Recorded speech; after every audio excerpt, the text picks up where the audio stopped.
Hey WV, hey Josh, hey Jimmy. Well, apologies, I'm a little bit late tonight.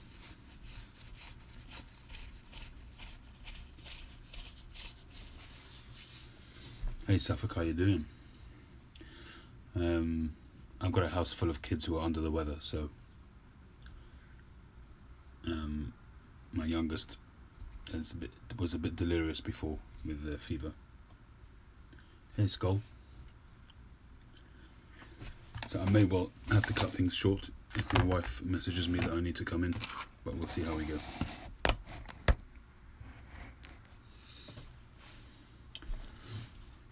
Hey Mike, thanks for your email. Just my kid's under the weather, so way it goes. Plum pudding special reserve, that's nice tobacco. Hi Tim. Hi Ken. I've yet to try the plum pudding bourbon. It looks interesting, sounds interesting. I wonder if it's similar to Cellar, Frogmorton Cellar. Any of you guys tried it?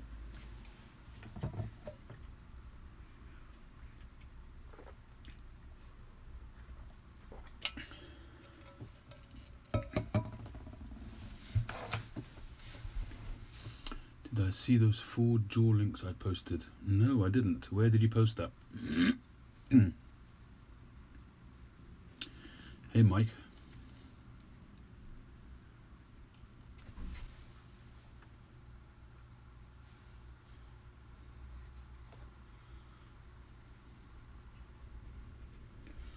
Four jaws. Which I'm sorry, Ken, my output is a bit crazy, so I can't recall every single video. Which video was it? What was the topic of the video? Was it a live carving video or a general video? Morning North Country. I'm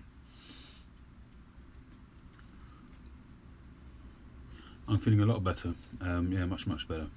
Thank you for asking, Mike. Not 100%, but probably about 98%. We're getting there. Just the rest of my house is now down with it pretty much. My daughter's got an ear infection. My son's got a cough. My younger daughter's currently got temperature and in my bed, a little bit delirious, trying to get sleep, which is why I was late this evening, and I may well have to go in there at some point. But there we go. Morning, Brian. If Brian Jacobs is on here, I have to. I'm kind of tempted to smoke a cigar. He's a cigar man. Yeah, it's a bit rough when the kids are ill because there's really not much you can do to pacify them. I had a look at her throat. She's got a whopping great big something on the side of her throat. But she's definitely got something going on. Whether it's viral or infection, I don't know. But she's definitely got something going on.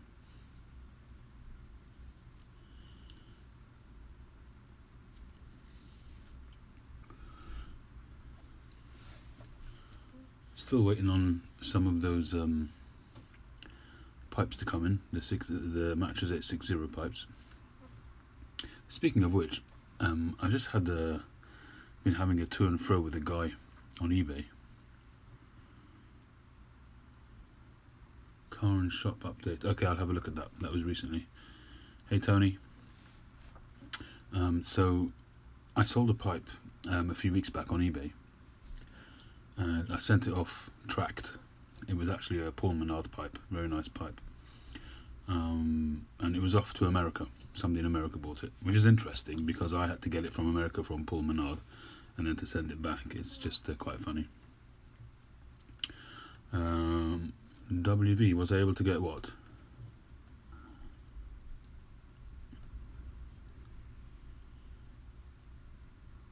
Hi Tony. Yeah, it's the way it is. It's the seasonal changes and who knows what, but it does get a bit of a pain. I was actually thinking, in honour of Mike, to maybe pop a tin of Escudo. Oh no, I haven't ordered one from Eddie, no.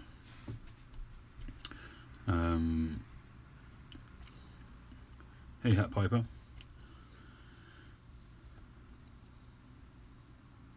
going to see how the auction goes. Maybe I'll end up with one of the M860 pipes that we're doing in the auction. You never know. So I'll see how that goes first, because the truth of the matter is the pipes in my auction, and I'm not dissing anybody else, but the pipes in my auction will raise proportionally more money for the family, because 100% of the money goes to them as opposed to $10 per pipe. Ultimately, that might raise more money, which is good. It's all to the good. As much as money as can be raised is great. Hey Paul, how you doing? Neither am I. I mean, Escudo I haven't really been a fan of, but I'm kind of out of deference to Mike. I'm giving it another try, so maybe I should do that. Is Mike on here? Did he say hello before? I think he did. No, he didn't. Oh, yes, he did. So I have one solitary tin of Escudo. I had Escudo a while back, going back, I'll tell you exactly when, because I mixed it up into some kind of mix-up. Let me just find the tin, the jar.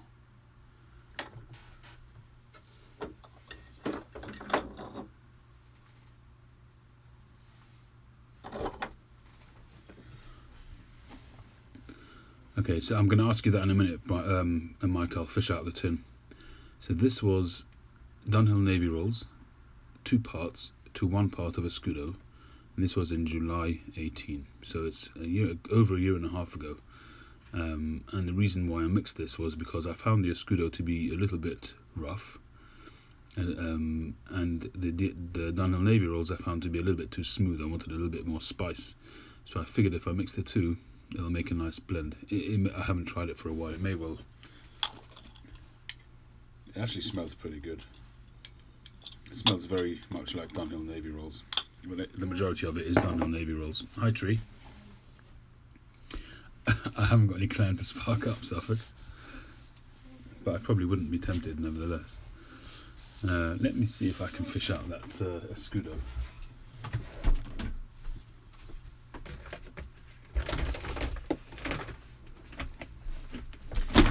I did this all last week. Started rummaging through all my tins here.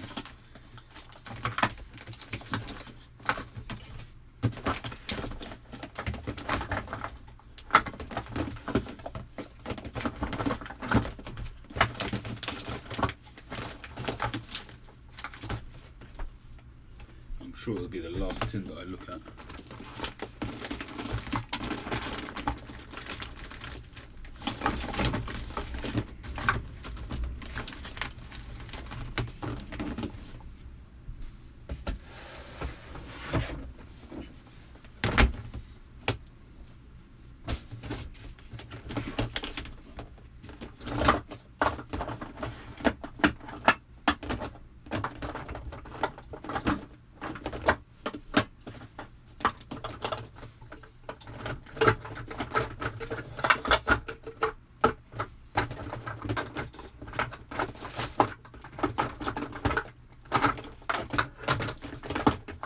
Well, technically it will be the last thing I look at, because once I've found it, I won't be looking for it. Found it. Guess what? It's the last thing I looked at.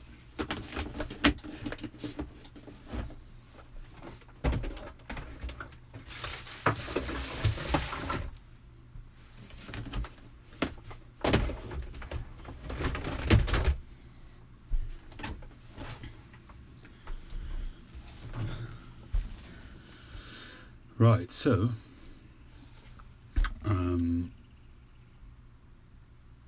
hey Desert Pine. Right, so the code on the back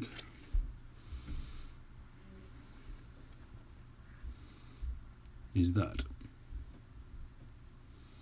I'm guessing it's quite fresh. The tin looks really fresh.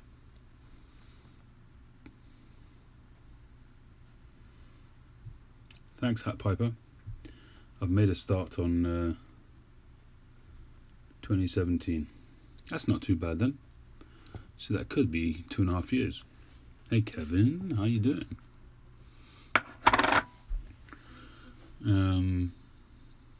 Yeah, I've started on pipe 94. And the Bearded Piper is here too. Thank you for joining. I started Pipe 94, and guess what happened? Got the thing shaped, got the thing drilled. I'm middle of the rough shaping. Hi Razvan, long time no see, hope you're well. Hi OTC. Had it well sort of off the lathe, and the rim done, beautiful. Put a couple of rings on the top of the bowl. Looks really nice, but my drill packed up, and that's a new one. The Makita I bought just a few months ago. If you guys remember, my Bosch packed up. The Bosch lasted about a year, and the Makita's lasted about 2 months. So that's what I'll be doing tomorrow morning, is taking that back, cleaning it up and taking it back. And I don't even think it's to do with the dust. It's probably just because I keep it running so long, because it's not dusty at all, because it's the dust is taken away with the extractor, and it doesn't look dusty at all. I've put a torch, I had a look inside, and it doesn't look dusty. So I'm hoping they'll just swap it over. But I do need to get a motor sorted. There's no question about it. I put the sanding thing into the lathe, but I'm just not used to doing it side on and standing up. It just doesn't work. And I'm going to ruin the pipe if I carry on. So hopefully tomorrow I'll be able to change the drill. And a very, very generous subscriber got in touch with me and said they wanted to send me a motor from the States, actually. So if that happens, that would be quite awesome. We'll see if it does. Buy yourself a furnace fan motor.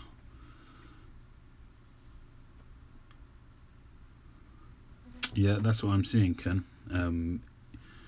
I just need to somehow get across this thing with a motor. I need to just, once I've got one and I know what I'm doing, I can then buy 2 or 3, because that's ultimately what I want, is a row of motors which I've got, different grade stuff on, so I don't have to keep changing stuff out.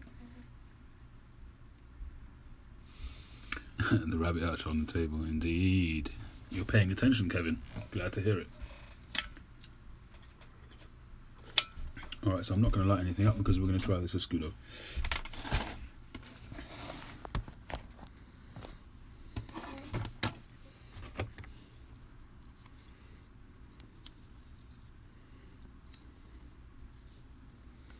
Here we go.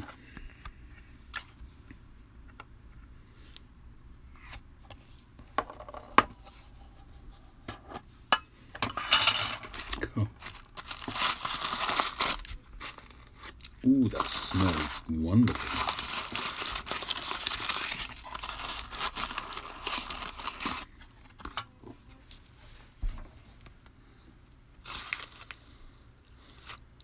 Okay, in terms of tin note, the first blast was a very sweet, plummy, fruity aroma.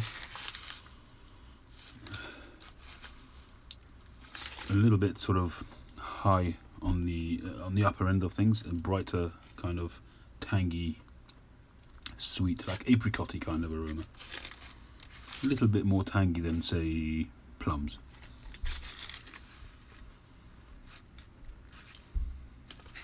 But I think the age, which has got a couple of years, not a great deal, but it's giving it just a little bit more richness. It's got earthy, mulchy kind of aroma, but it's mostly that sweet fruit.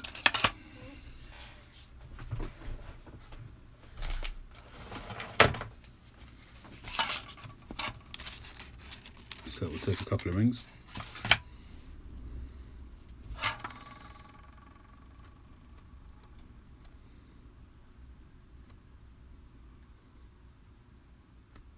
Oh right, that's you, WB, of course. My, you know what I'm like with memory.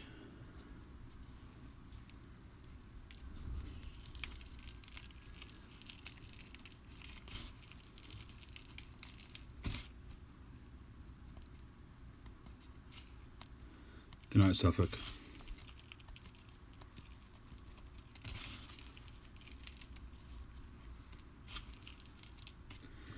That breaks down to quite a thin ribbon, even thinner than a ribbon.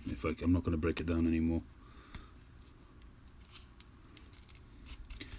Right, it is quite moist, so we're going to let it dry for a bit. So, before I started pipe 94, I finished off the pickaxe, and thankfully it seems to have worked.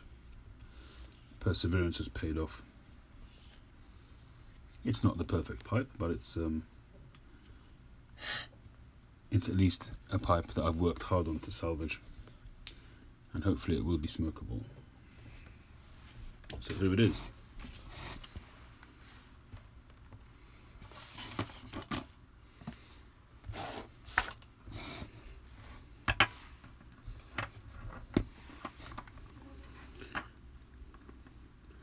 So I've given this another polish,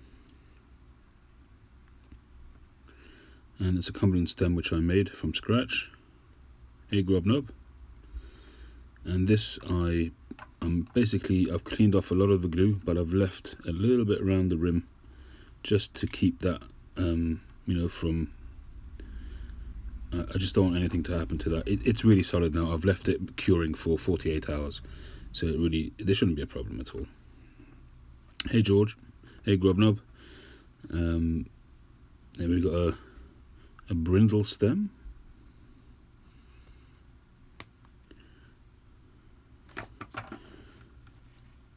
I did end up having to trim it back, so I had to leave it I had to go back as far as the wider part of the drill, so there's no point fanning this out because it's already the same diameter.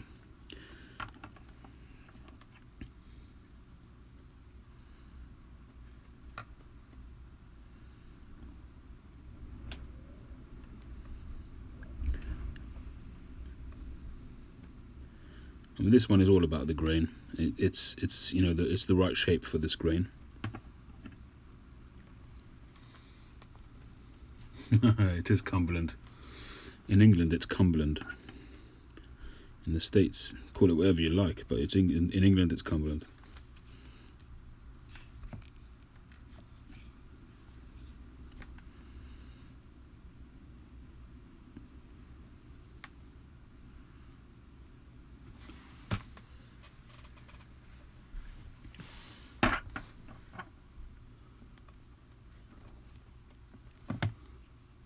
And I just like this shaping. I think it just works well. I think it complements it.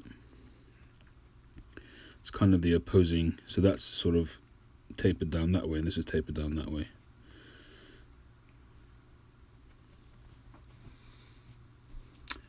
Hey Eddie, how you doing? The chamber width is it's actually quite narrow. I especially made it narrow in order to avoid this problem, but I still managed to screw it up. In terms of the width, it's probably like a 17, it's really narrow.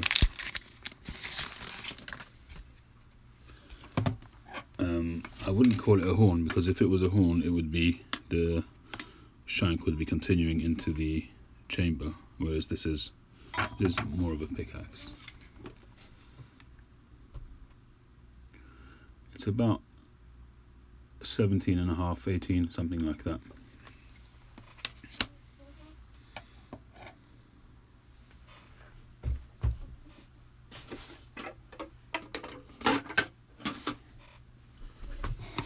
So this one would be more accurately described as a horn. So the stem and shank flow on like that continuously, whereas this just sort of goes perpendicular into the bowl in a traditional way.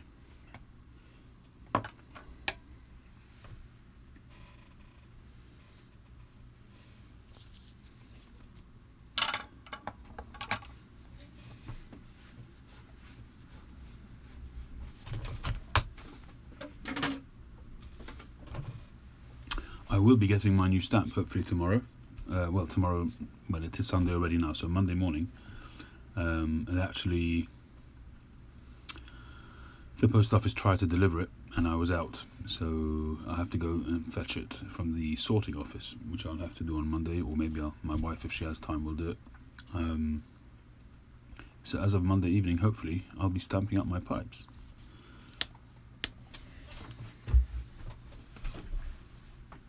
How are the orders going, Eddie, on the mattress pipe.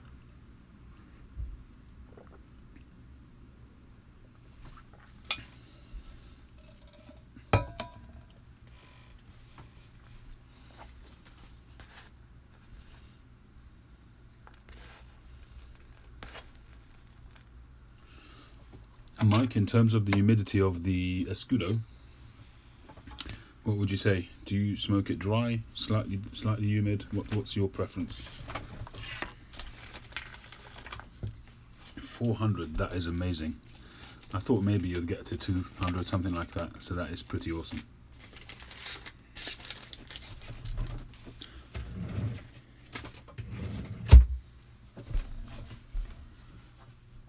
Wow. That's an amazing number.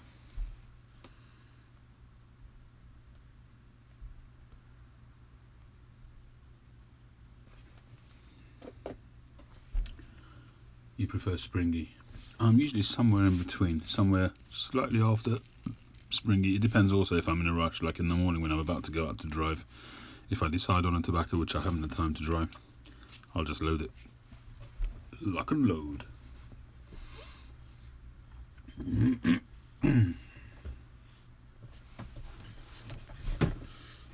So hopefully we'll be getting the mattress pipes for our auction.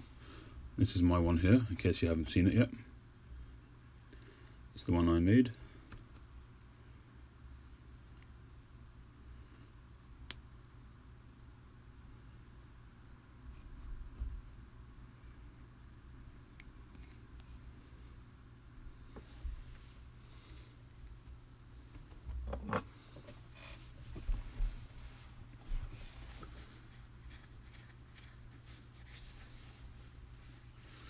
The descriptions, Eddie, on the side of the mattress pipes, are they going to be laser engraved or are they going to have a stamp made up?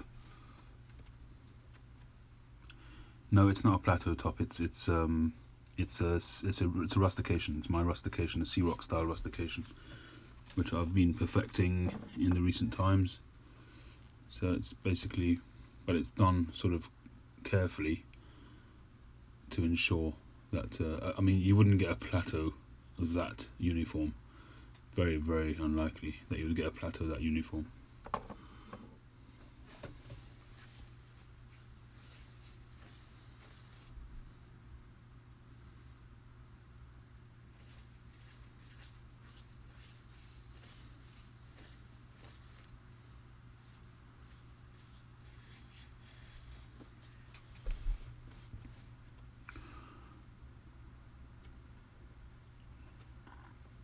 So Grobnob, do you have it's going to be stamped on the bottom where the Roma Lucite stamping usually is located? Right, okay. AC Smokes. Thank you, Jimmy. Appreciate that.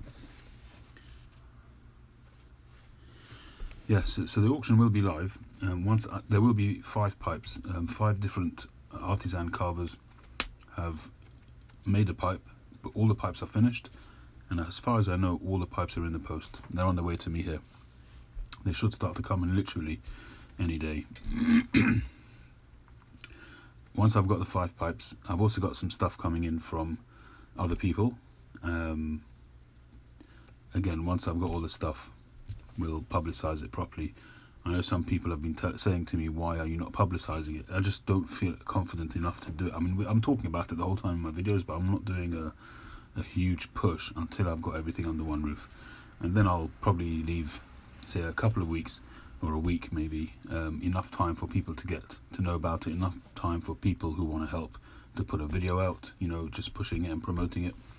And then it will be a live auction, possibly in a London calling, possibly on a Saturday night.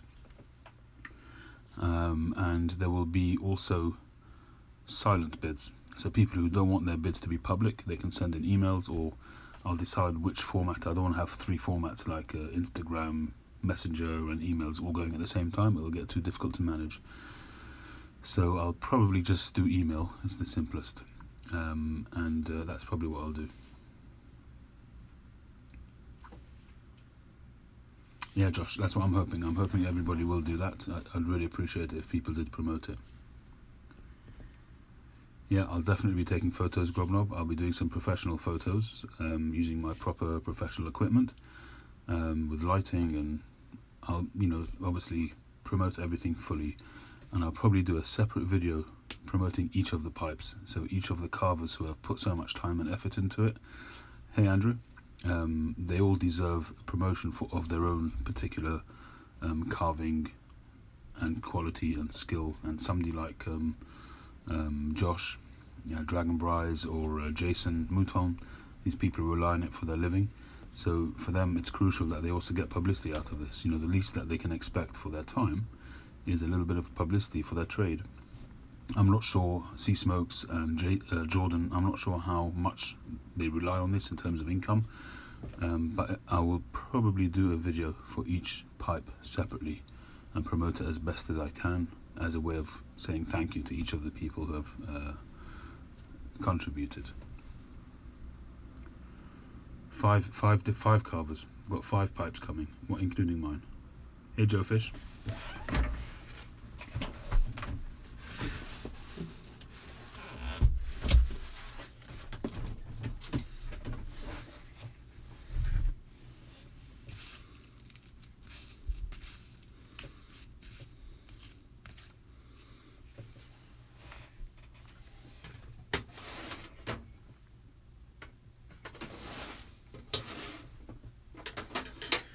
Kind of tempted to break in a pipe, but it doesn't make sense to try a new blend with it. But it's been sitting in my drawer for a while. This is a pipe from Phil Rivara. You can recognise that straight away from his metalwork. Beautiful classic billiard. Slightly canted forward, which is officially how the billiard should be.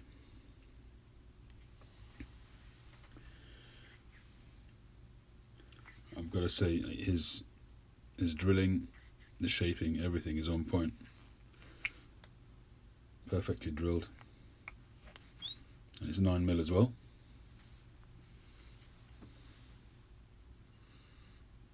Absolutely, Sea Smokes, I will do that. Right, I just need to decide which pipe to smoke this in. I think I'm going to go with this beautiful Parker Billiard Sandblast. And I'm going to resist, say, just look at the green in that voice. Otherwise Mike might get upset.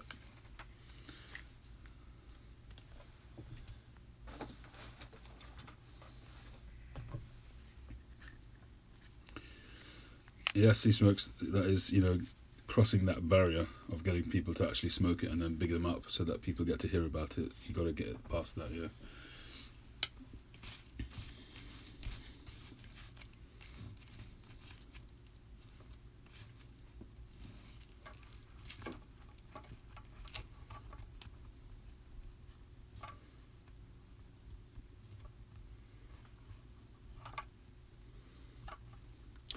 Generally, I prefer a tobacco blend, George.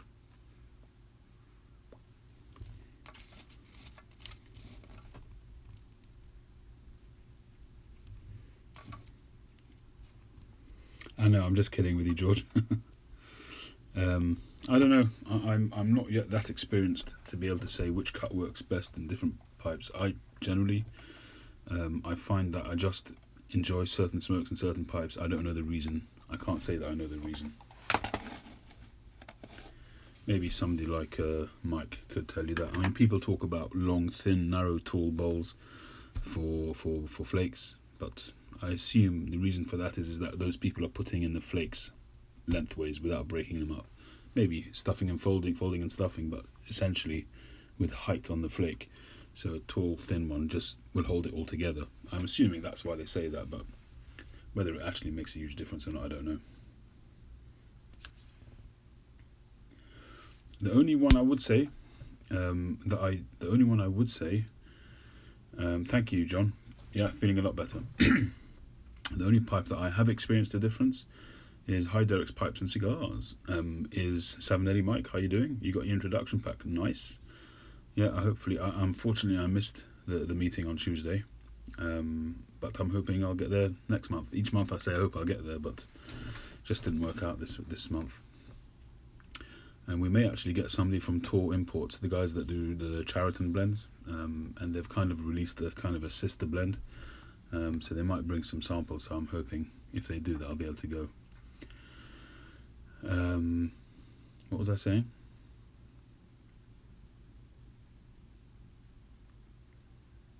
What was I in the middle of saying?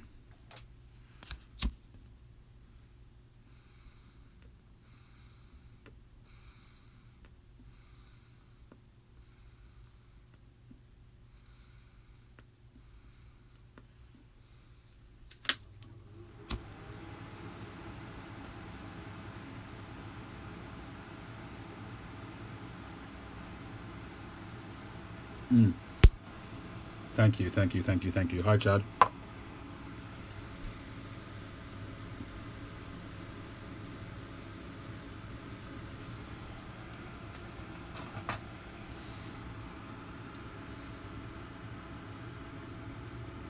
Thank you, Mike.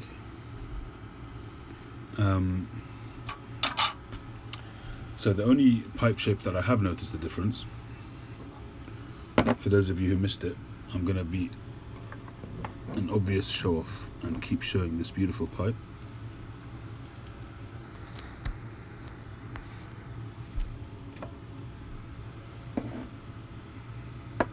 I still have to do the bowl coating in that before I smoke it.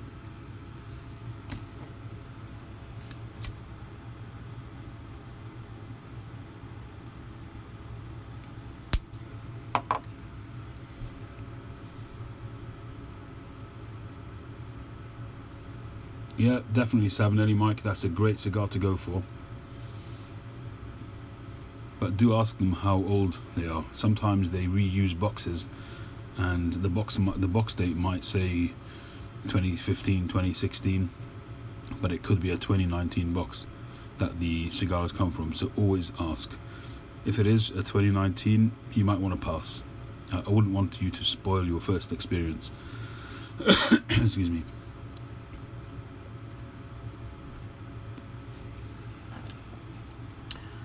For your first experience, I would, if you can, try to get a cigar that's at least 3 years old or older. They do have an aged section on the right hand side of the humidor, in the right hand corner, the far corner. You could pick one up there. They may even have a Hoyo Double Corona there.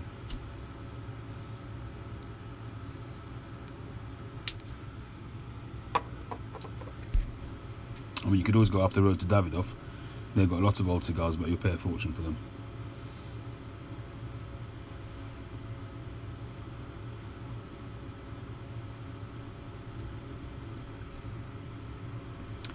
It shouldn't really appreciate value within 3-4 years, but it's going that way. The market is definitely going that way.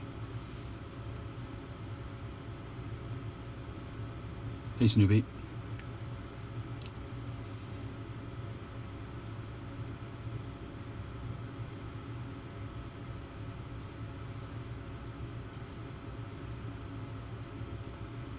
It used to be, if you went into JJ Fox's maybe 15-20 years ago, all of the cigars would have had 10 years age on them. They wouldn't have put them on the shelf without having that amount of age. But the way the market has gone, it just means that everything goes so quickly, so they just have to put out what they can. So now aged cigars are attracting a premium. The Trinidad Vigia, as I assume the one you're talking about, is a very nice cigar, but that one also really could do with a few years age.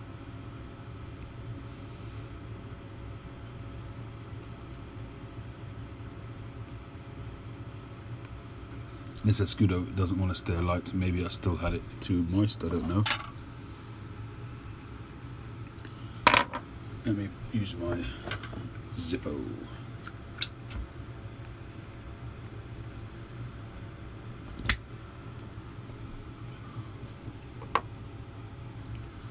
And that's cheap, Andrew.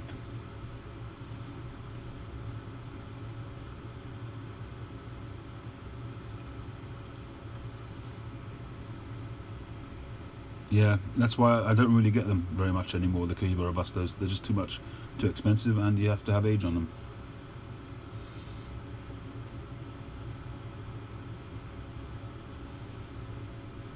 Well, Dunhill certainly for quite some time got their balls from France.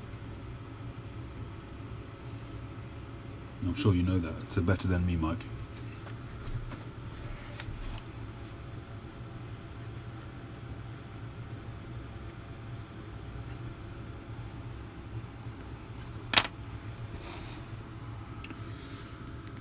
Wouldn't normally do this, but needs must.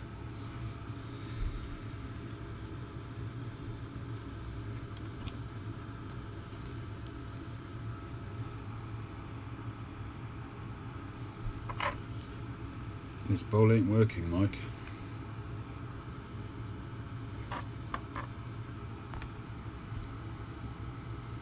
Well, I think it's accepted fact, Mike, about the Dunhill bowls.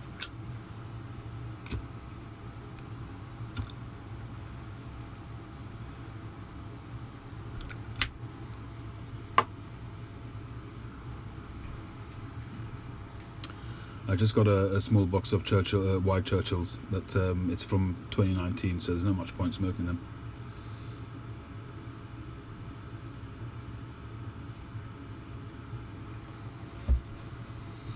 Oh, I thought you were taking the mickey about the Bentley. You meant I should use the Bentley pipe. It's in the car, and I ain't going out there now. This just isn't working. It's not staying light at all. See if I've got enough here to put it in a different bowl.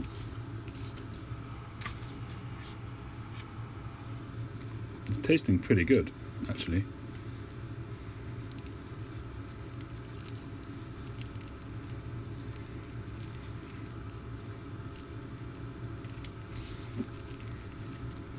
Well, the OGS actually comes pretty dry. It's ready to smoke. I can literally take out the OGS, put it on the tray, and literally 2-3 minutes later I'm ready to go.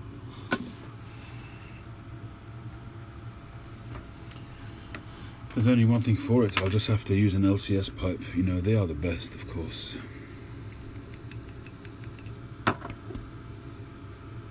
I was actually quite close to using the Escorti. I don't know why I didn't in the end.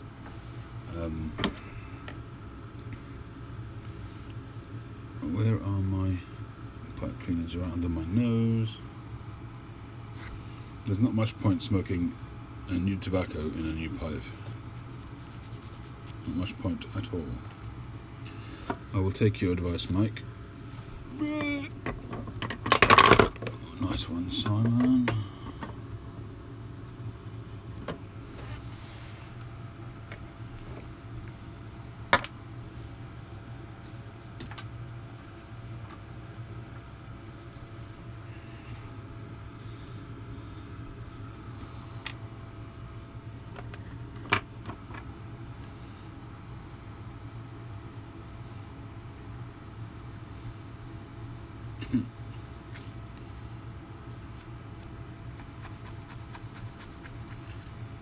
LCS, because they're the best, or because you're worth it.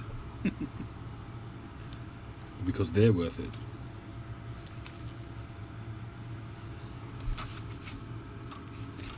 And let it dry a little bit longer. I'll try and crack on with this.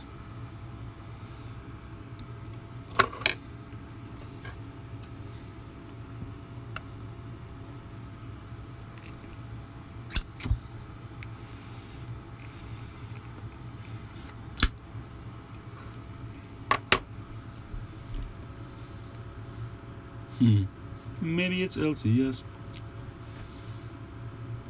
It literally will not stay alight. Literally, after one draw, it's dead. So pipe number 94 is a long-shanked Dublin. It's displaying very nice grain so far. Hopefully it'll stay that way. Hopefully I'll get a chance to replace the drill tomorrow.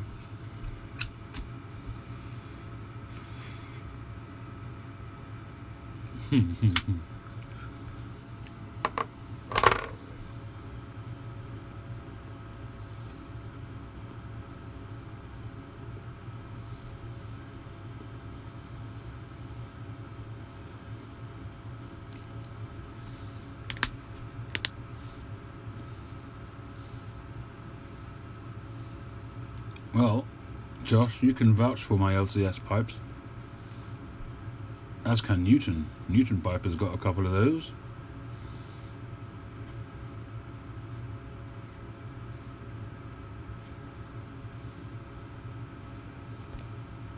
You might be right, Mike. It could be it is the filter.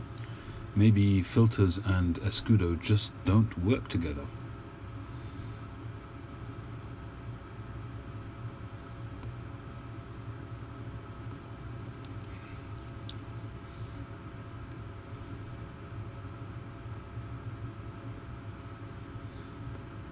Andrew did his experiment with the filters versus non-filter, and from what I can tell, he didn't really think much about it.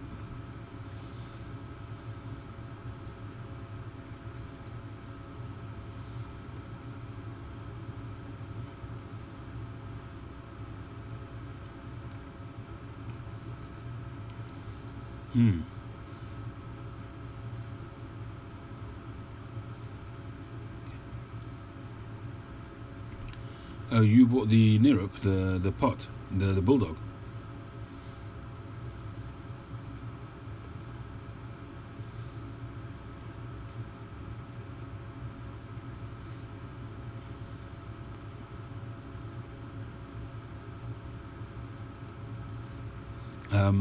Savinelli Mike, I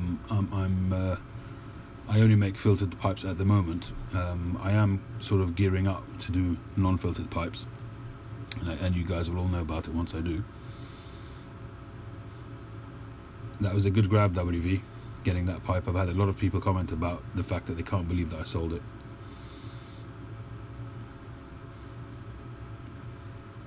Well, in terms of the draw, it's just about adjusting the way you pack the bowl to compensate for that little bit of stiffness from the filter.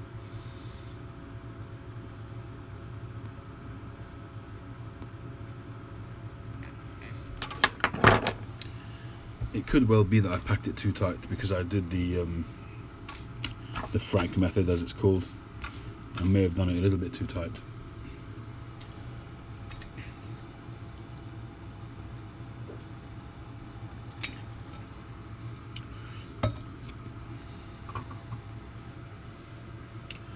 Well, this is a Lovat style pipe I did a while back. Not quite a Lovat because it's this shank is shaped. Lovely dinky little pipe.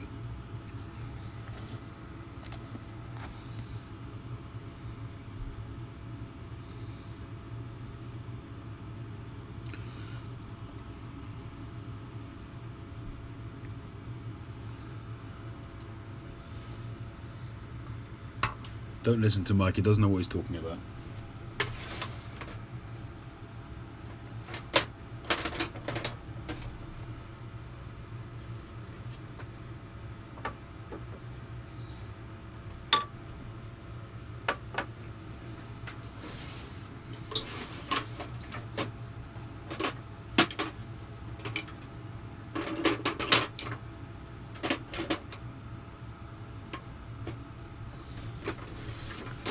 Where is my Lovat that I made a while back? I wonder if that's in the car as well.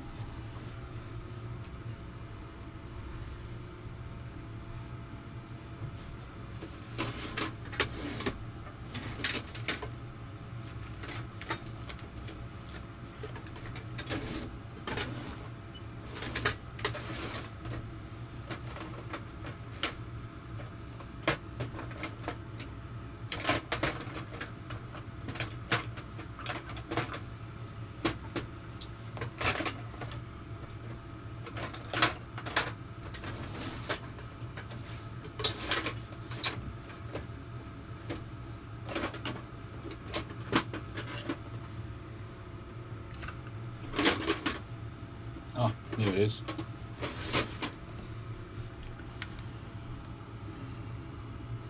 This is a Lovat I made a while back. A little bit on the large side, I suppose. Haven't smoked it in a while. This is one that I made the stem myself originally. It was one of my early efforts. at making a stem.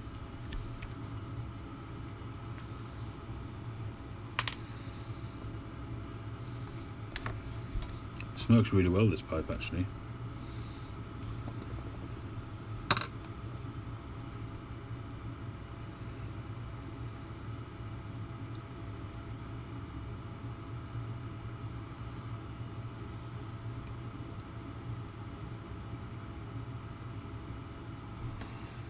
I shall leave it out so that it gets smoked. You bought 5 pocket knives, Grobnob. I don't know what you're planning.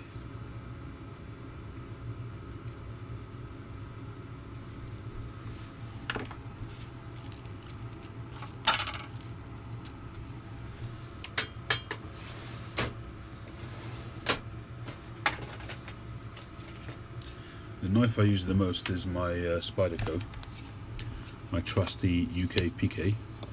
So this is a UK legal knife.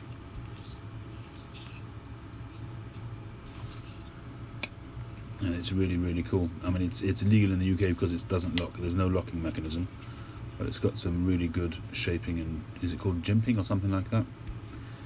And great knife. It's kept its sharpness for a long, long time.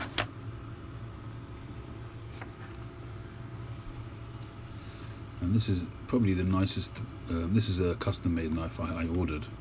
I forget his name. It's Chris something. A really, really cool little knife. Again, that I had them do that kind of stuff on the top there, and it's a great little knife. It needs sharpening and cleaning, but I got him to do these little things here, these bolts, if you can see them. Really nice wood. Lovely little knife. It comes with a leather sheath.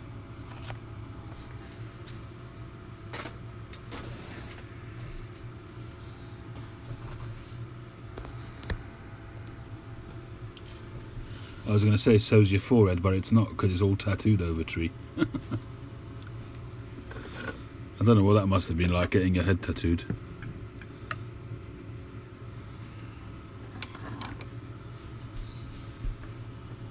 Alan T, hello. Planning to do a YouTube knife ball, discussing all the shiny new crap I've wasted my ill-gotten gains on. Fair enough. 90 quid on knives. What, on 5 knives you paid 90 quid in total or each? If you paid 90 in total, you're doing alright.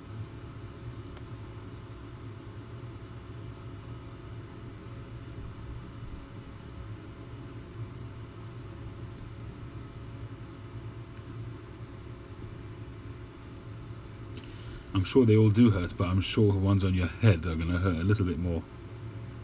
And I'm sure there's other parts of your body where it'll hurt even more. I'm crossing my legs right now. I should imagine that getting your head tattooed is quite painful.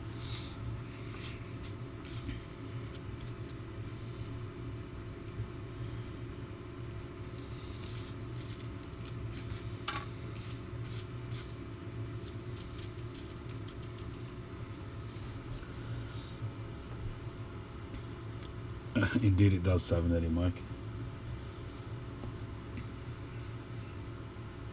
Mike is provocative.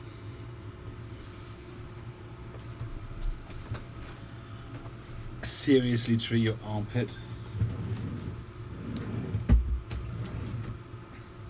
Why on earth? And who's ever going to actually get to see it?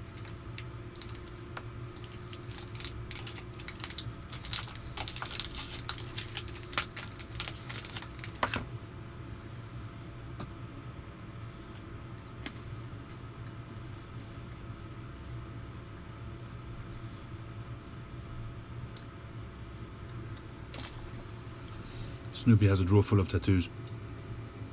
I guess they slid off for the last time we did a workout. This leather tray is from Agape Leather something or other. He's on Instagram.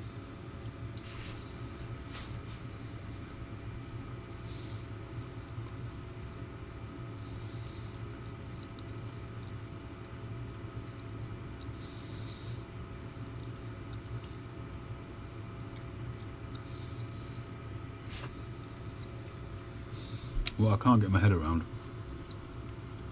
is people who have tattoos all over their face. That's just too much for me. I mean, I can get the arty side of it for people who do have tattoos, but to have it all over your face, I don't know, it just doesn't work for me.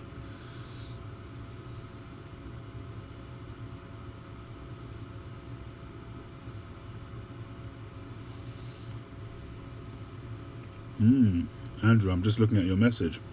I've only just seen it. It's looking good. Looking very good.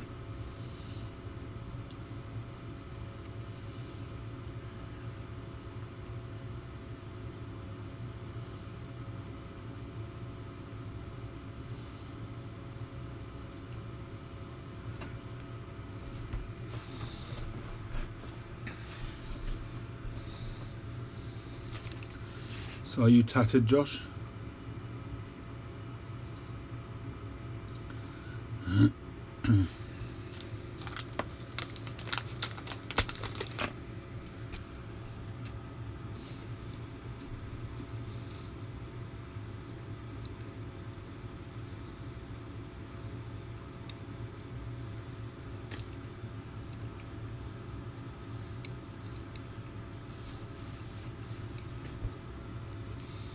Just remember, Andrew, in the beginning, less is more. I've learned that the hard way.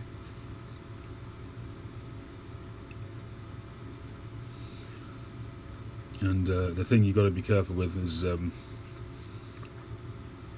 where the stem meets the shank, not to let that get anywhere near your sanding wheel, because if you get a divot in that, a ding in that, then your connection is gone.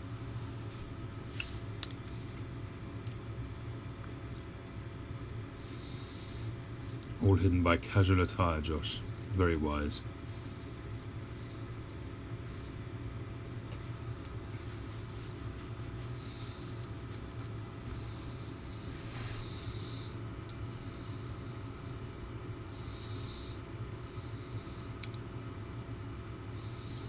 It is rough. It is rough at the moment. We're getting a bit of a storm here at the moment. My roof is all over the place in my garage.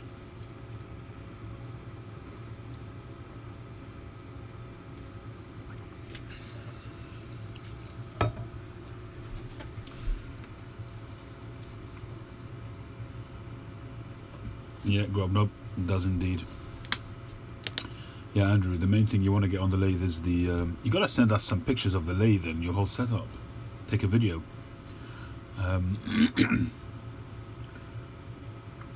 Try and get as much sanding as you can done on the lathe. And then you got to still hand sand for sure.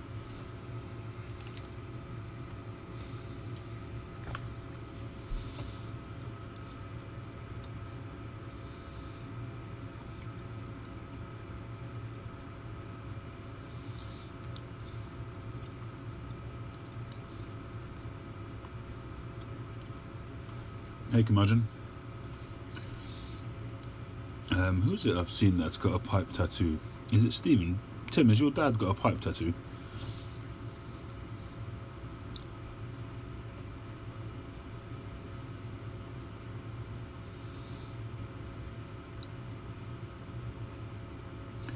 I'll be honest with you, Andrew. In the beginning, when I was using those pre-drilled, I didn't touch the stems. I hadn't really got into that at all, into that stage. So I never played around with them at all. I never really managed to retain that connection between the stem and the shank. I always messed it up. It's only when I started making my own that I learnt, to do that properly. And I was drilling them myself anyway, so it wasn't really an issue. But they've usually got a pretty good draw.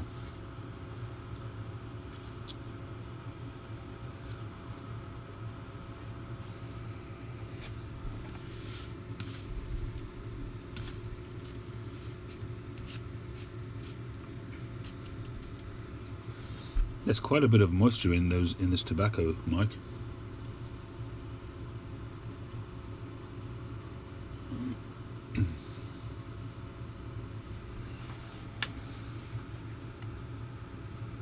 I've seen somebody, maybe it wasn't your dad's, I've seen somebody who's got a quite a hefty, big, oh maybe it was Jason Dagner, maybe. I can't remember.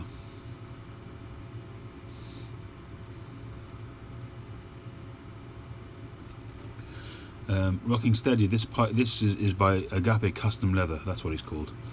Agape Custom Leather. He's on Instagram.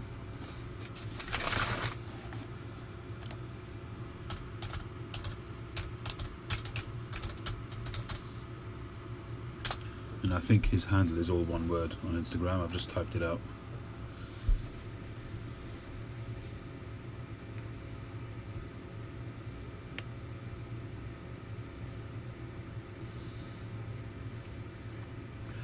But I don't think he does this type anymore. His stuff is much more advanced. I bought this off him literally when he started. I think I paid $20 for it, and in the end he sent me two because it was like early on, and maybe he just felt that they weren't quite right. I don't know. But I've used them since then. I've got one in the garage and one here. They've been amazing. And nowadays they're much more advanced. He's got they're bigger with a side bit for the pipe, and it's maybe he'll make those as well, but I can't imagine it'll be $20 anymore. 50, is it, Josh? Well, there you go. He has got a Templar Knight. I have seen that, Tim.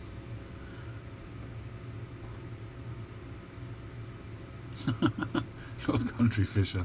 You got a zip going through your tattoo. Not funny. I hope you're all right though.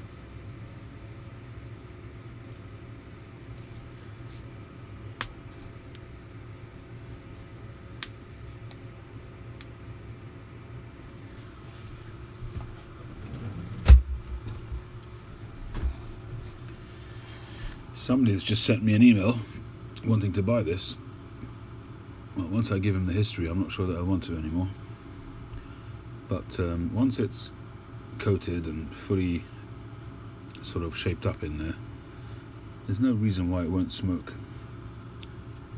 But I'd have to give him the full history of the pipe. It is a pretty pipe.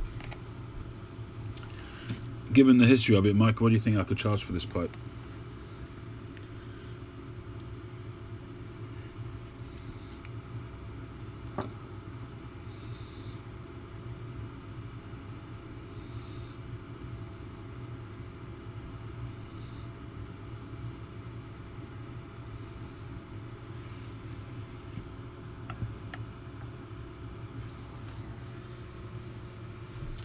I'm not entirely sure that I'd want to sell it, to be honest.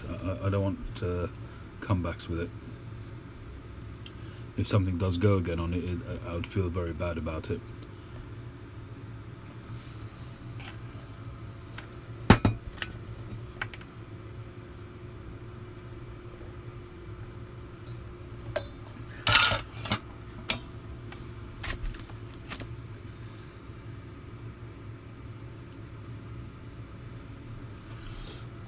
Alright, let's give this one a go.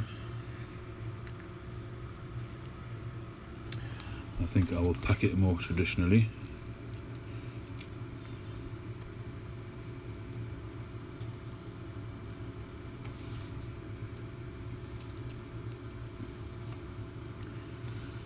Smashing Artful, how are you doing? I greet you with hesitation, but let's see. How are you doing this evening?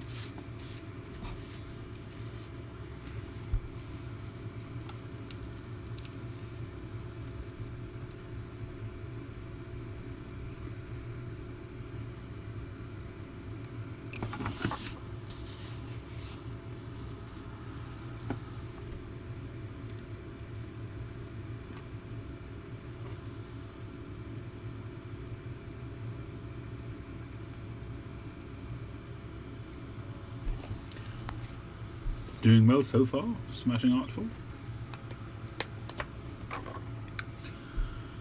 Right, let's see if the traditional packing method makes any difference.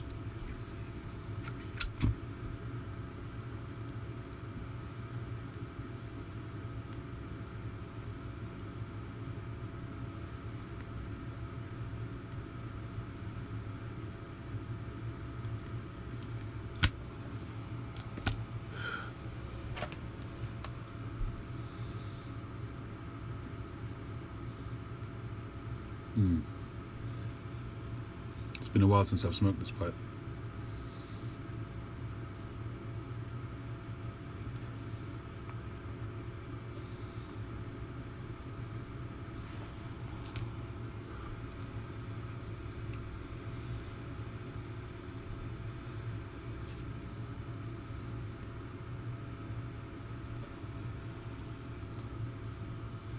Well, £200, $250. It's pretty similar.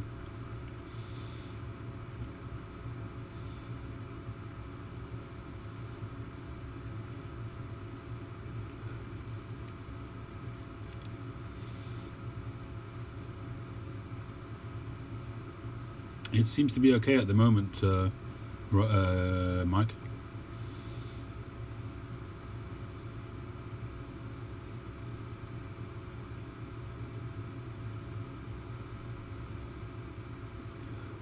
No, it seems to be good. I think I just did a bad pack. 10 shekels, too much. I think I overdid it on the Frank method on the last one. I think I packed it too tight. I think I forced that sort of ball of tobacco was too much, and I forced it in too much. Maybe I should have shook it up a bit.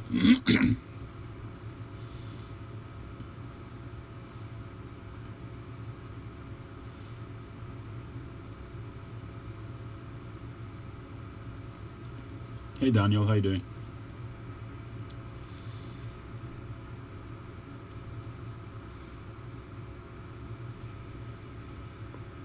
Well, the first few draws taste a lot better than I remember in terms of this Escudo. And I think, if I'm not mistaken,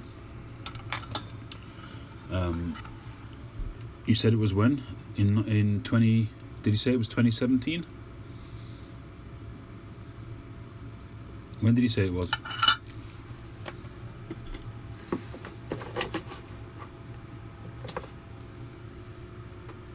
Do you have a month?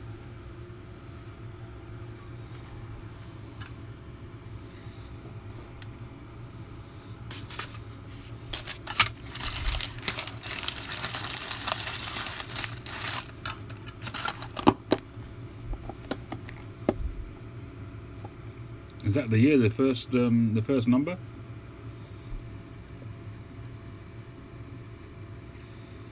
Right, September 19, 17. Okay. That's easy enough. Why can't they all do the same code? Somebody sent me an Instagram message today with a Esoterica code, and I had to look it up. But it's I don't know why they have to make it so cryptic.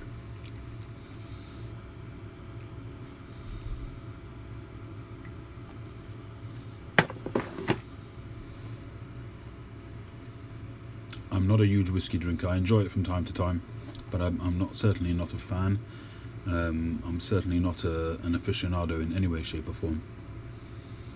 I do prefer smooth whiskies as opposed to peaty ones, but a smooth whiskey with a nice complex flavour I enjoy.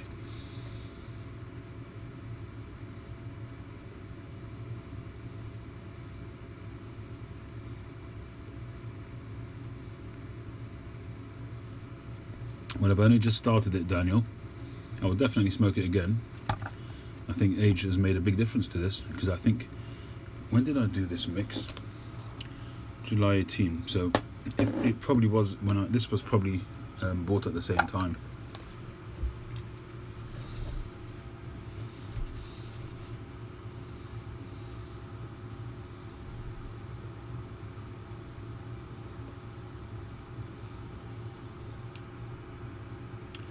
It's really similar to Navy Rolls, maybe a little bit brighter.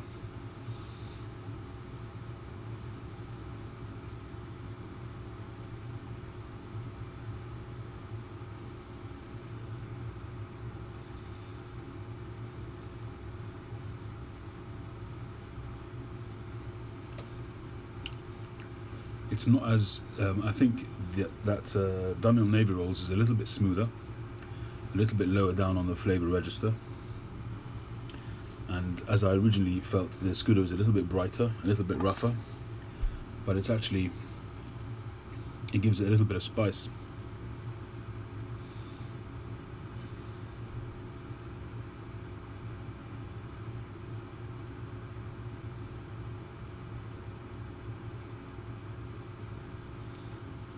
West Coast Pipe Show.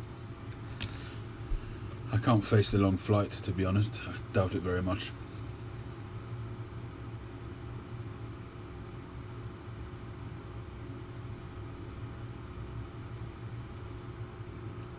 Shaken, not stirred, indeed.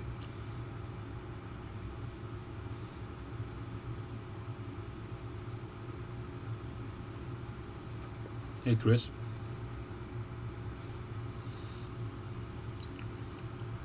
It's very nice, and I can see why I blended the Dunhill Navy rolls and the Escudo at the time. It just makes perfect sense, because I like the Dunhill Navy rolls, but it just needed a little bit more of a kick, which I hoped that the Dunhill. I'll have to retry this. Maybe I'll try this tomorrow.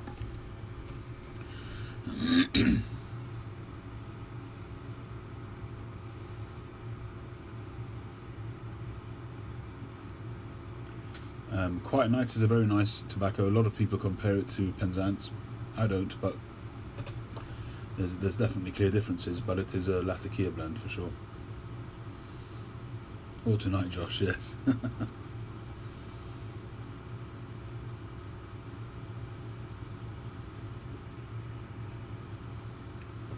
Peterson Nightcap.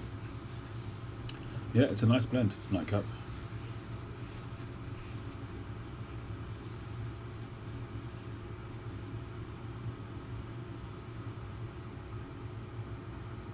Are you off to Romania then, Chad?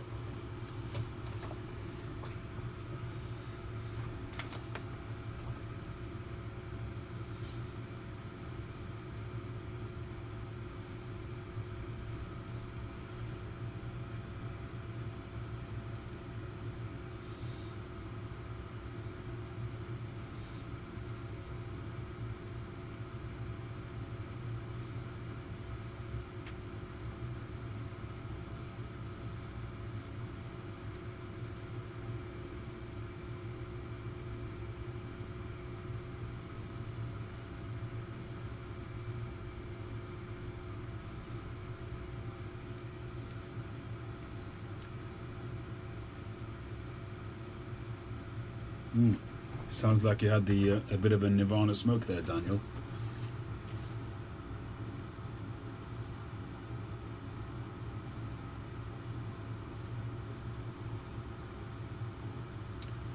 Handsome Flake. I've never heard of that blend from Samuel Gout. Is it a new one or is it an old one?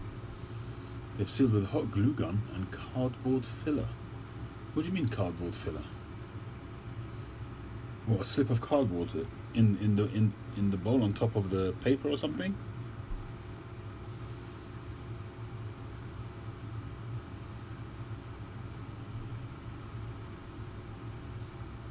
That's very interesting, Curmudgeon. I haven't smoked Quiet Nights for a while. I did enjoy it when I smoked it. When I did that three-way shootout between Penzance, Quiet Nights and Star of the East, I think Quiet Nights won out of the three at the time. It's going back a couple of years now.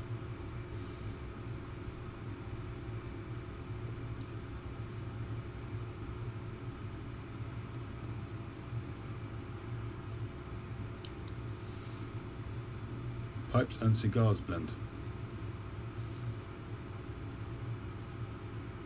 Oh, it's made specifically for pipes and cigars? Well, I wouldn't be able to order it anyway. We can't even view their website here in Europe with all the new regulations.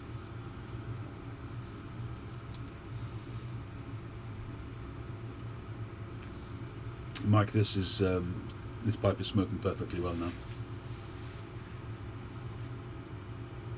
Haven't had to relight it. Phaeum.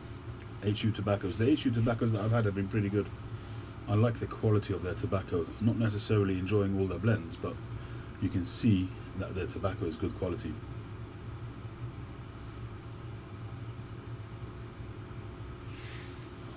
To hang 10 pipes on a wall, well, there's plenty of ways of doing that.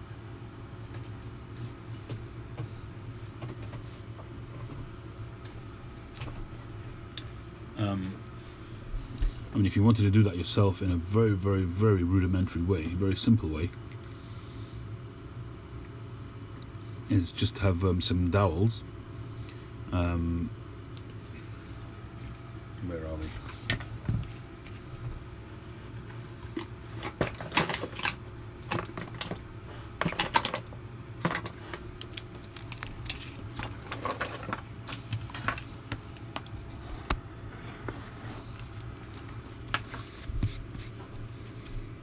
You can have a couple of dowels going into the wall like that, and then have another one slightly higher up, another two over here like that. So you have your stem sitting there and then your pipe sitting there, and that's a very, very simple way to do it.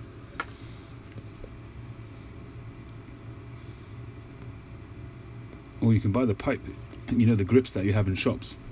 Danish pipe shops sell them. They're about £3 each or €3 each, and you just need one peg, and you screw it into a board or straight into the wall if you like, and that's it.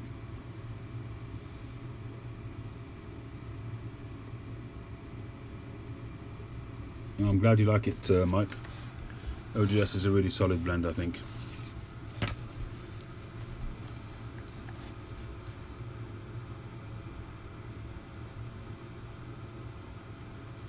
They don't ship overseas, but we can't even see the website. When we try to click on Pipes and Cigars, it just doesn't show it. It says it's not. They're not allowed to show it because of, I can't remember what the abbreviation is, but whatever the law is, that we're not allowed to see their tobacco content.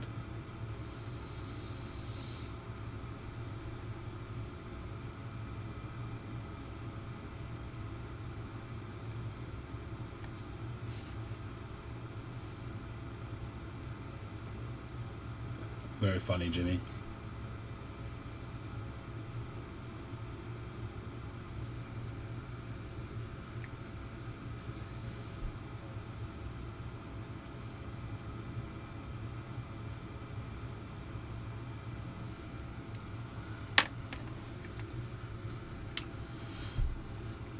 The flavour is thinning out a little bit on this Escudo.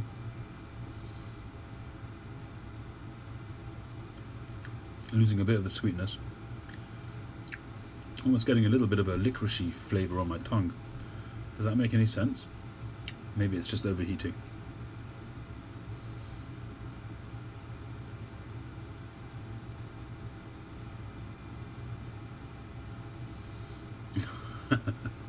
Yeah, that is a lot like that when you see some guy smoking a tobacco and you don't like it. You think to yourself, am I a real pipe smoker?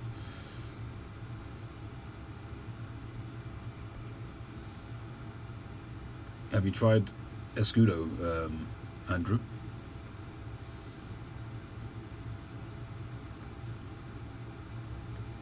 Hey Jason, how you doing?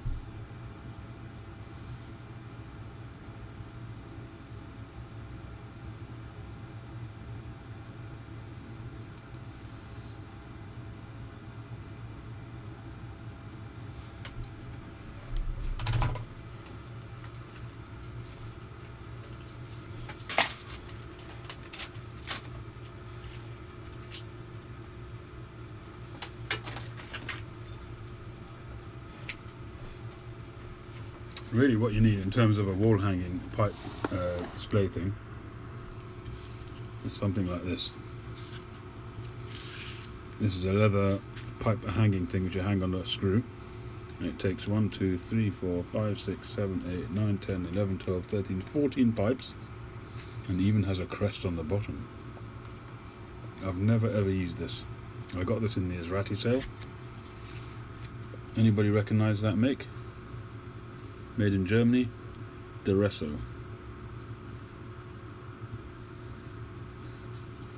One of these days I'll actually use it.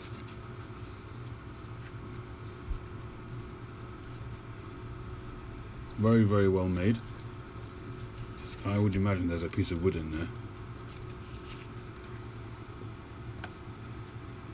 And it takes 14 pipes, which is pretty cool. 2 weeks worth.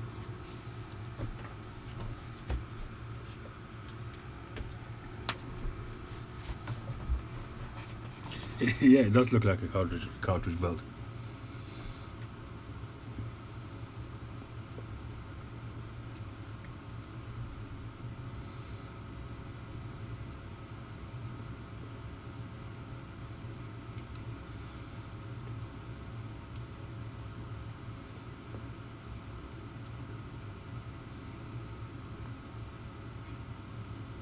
Orlik Golden Slice stands for Old Geezer's Smokes.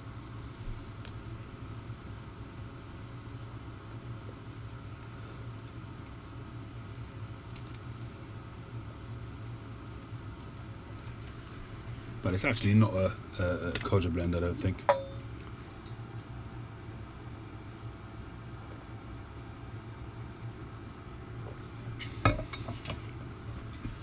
I'm just peeved that I can't get it here in the UK.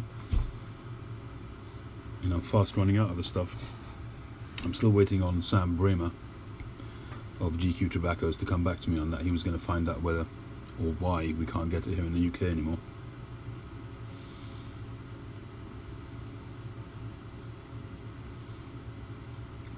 Funnily enough, Jason, it bit me bad when I first tried it. When I first started smoking a pipe, it was one of the first tobaccos I bought. Going back almost 5 years now. And it was the only tobacco which I could just about tolerate. Other Virginia tobaccos bit me like mad. And I just really didn't try it again until I went to 9mm pipes.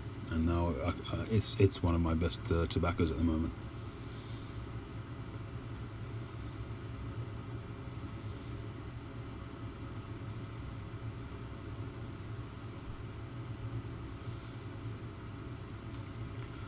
Yeah, it's not spectacular, I agree with you, smoking the Ghost.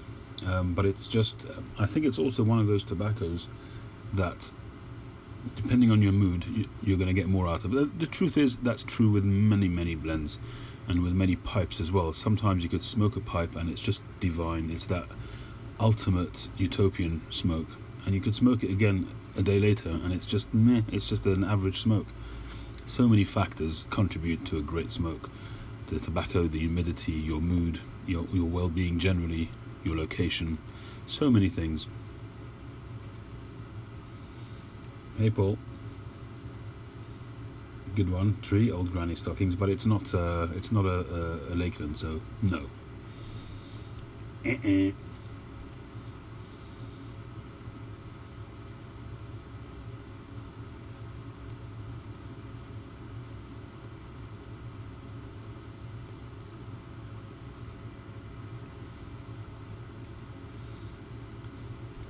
McBaron Scottish mixture was one I tried as well when I first started at Tony, and again that bit me like nobody's business. I've got a very old tin from the 70s in my cellar, which one day I'll crack open if I don't end up selling it at some point. Well, I'm sitting in my office, Paul, and always good. I haven't looked out at my garage roof for a while, so I have to check that soon.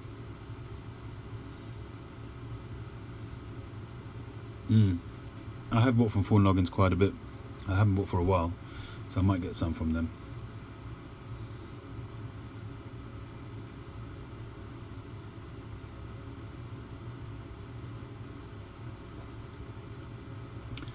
Escudo to Elizabethan.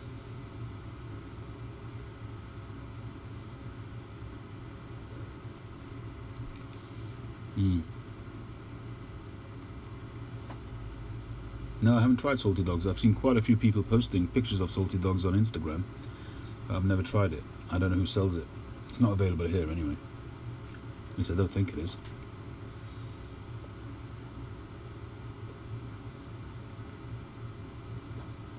I've never had the mixture. I do have some kind of mellow mixture, an old pouch of it, but I've never tried it. Hey Stonehenge.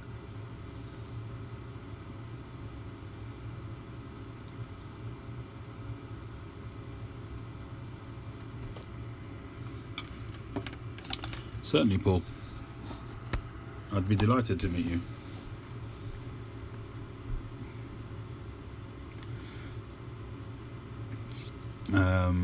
We could meet maybe this coming week, actually. I'm probably going to go to St. James's maybe Monday or Tuesday, something like that. I might go Monday afternoon.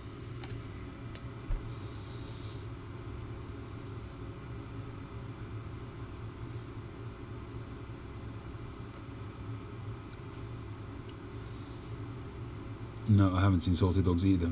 I have seen people on Instagram talk about it, but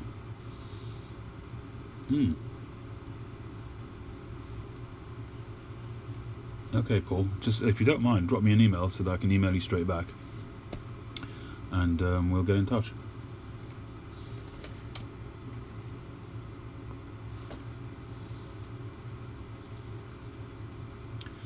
Yeah, I would agree with that, Tony, especially if you're not using a filter. If you're using a filter, it's much less of an issue.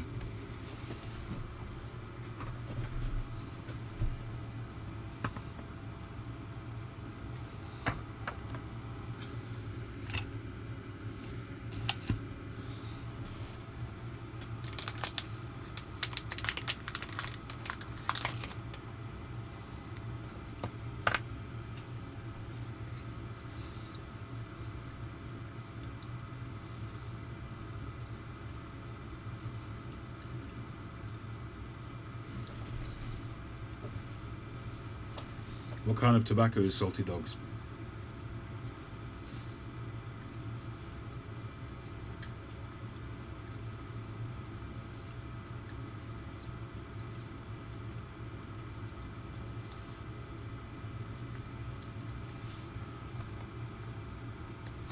It's a vapor.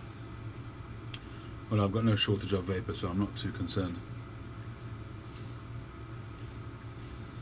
Virginia.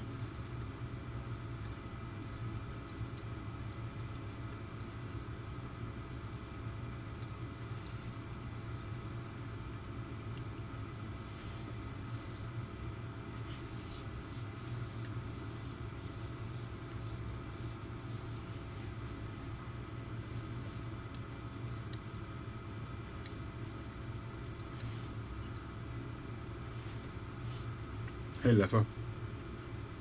I have seen sites in the UK where they sell stuff from the US. You just got to be careful with those sites because, strictly speaking, they're not allowed to sell it here. So you just got to be careful that you don't get done.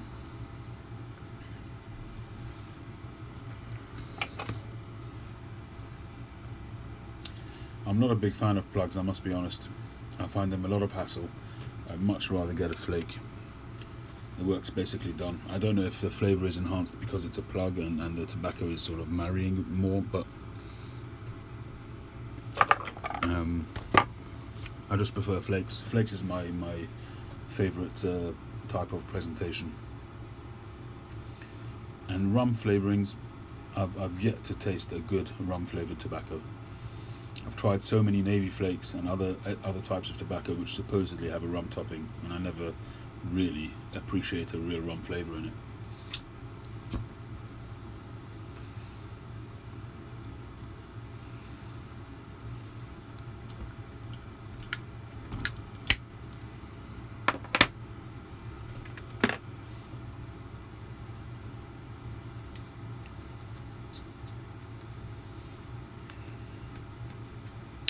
Moy's Cast number 7, is that the coin? I've never tried it, I've wanted to get it.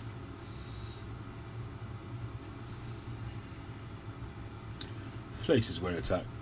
It's just a no-brainer. Redburn by C&D. Okay.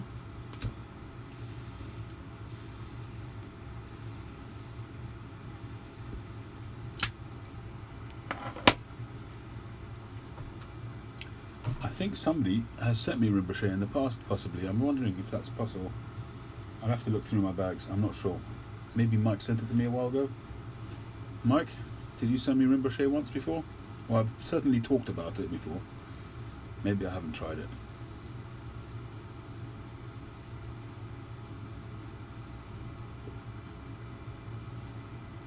I'm pretty sure I've tried Sammy G's Navy Flake Tin. I'll have to try it again. I might even have a tin of it in my cellar.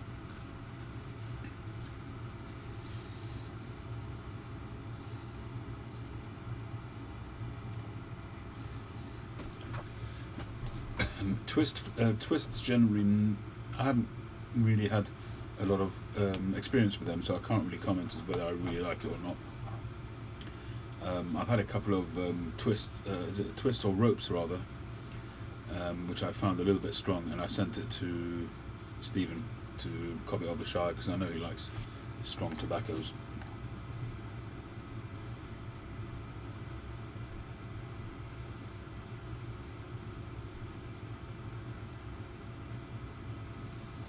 I mean, some of the Samuel Garth or Garth Hogarth ropes, they're some of the strongest tobaccos you can buy.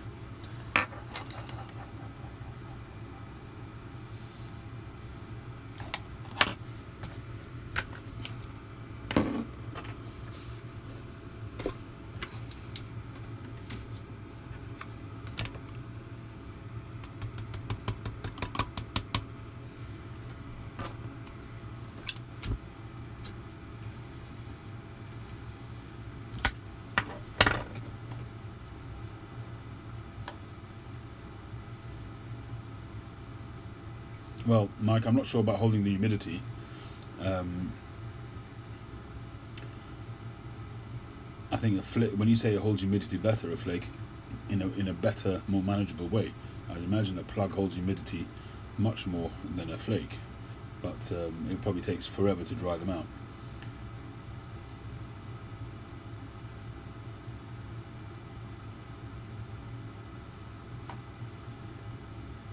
Scottish Gaucho, how are you doing?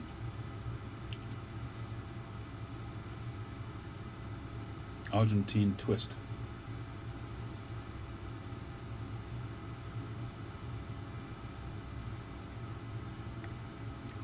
Well, they're getting more particular about the age of people, Grobnob, I guess. Who's out there buying knives?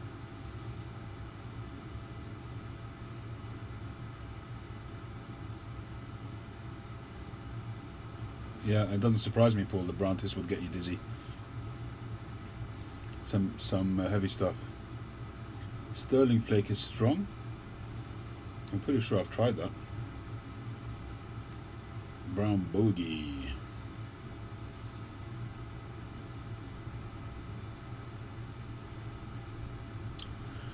Daniel, in terms of folding stuff and rub out, I'm somewhere in between. I kind of rip. I usually fold the flakes in half, and then tear it in half. So it's kind of in 3 or 4 segments, and then I'll just sort of manipulate it between my fingers a little bit, and that's it. I don't like it to be really fine. The way I rubbed out this Escudo was a lot finer than I usually like, but it was still sort of giving me a problem. But I like a roughly broken up flake, and I usually almost gravity fill. It's usually quite a light fill. I messed up the first time when I put the Escudo in the billiard. I just did a bad pack. That's why I wasn't smoking.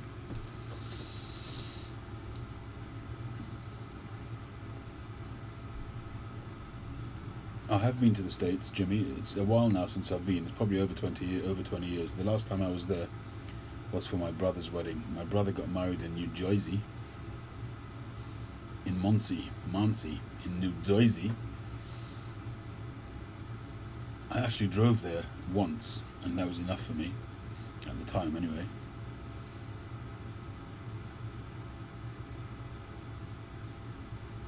And we drove from New Jersey to Baltimore.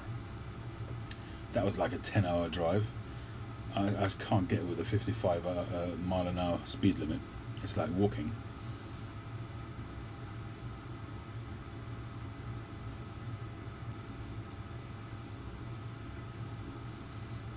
You can't get Escudo here, no.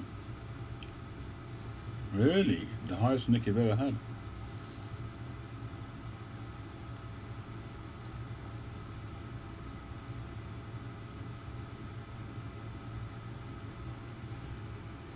No, in the US, not to the US.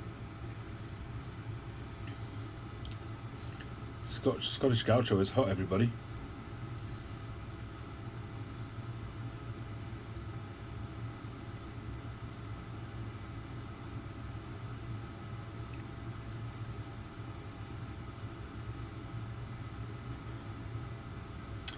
You know whose house I'm jealous of? Is Ed. He's got an amazing house.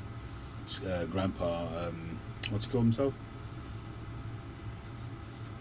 He's got a house literally on the sea, and it looks stunning. I do worry for him that, God forbid, one day if there's some kind of flooding scenario, but other than that, it looks amazing, his place.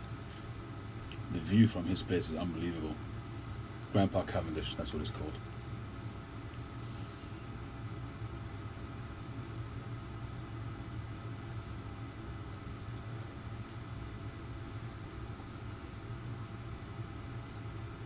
Is it really? Baltimore's a rough place. Well, my sister-in-law's aunt was there. She's not alive anymore. She was very, very ill at the time, actually. Trying to remember what she had. I think she had multiple sclerosis. But they made one of the parties after my brother got married. So we all had to trundle over there for a 10-hour drive.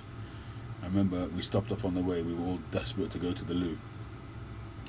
And there was one toilet, and that toilet had a urinal and a proper toilet in the same room. And there were so many people waiting, we had to go two at a time in that toilet. It was rather fun. And in the car we also had my great uncle, who's no longer alive. And most of the way we got Holocaust stories, which was interesting and entertaining. I mean, he actually was in Auschwitz himself. And he had his tattoo. That's the only Jewish people who have, Orthodox Jewish people who have tattoos, are those who went through concentration camps. Hey guys, and Piper Shavua Tov to you too. Syphilis, capital of the world, oh no.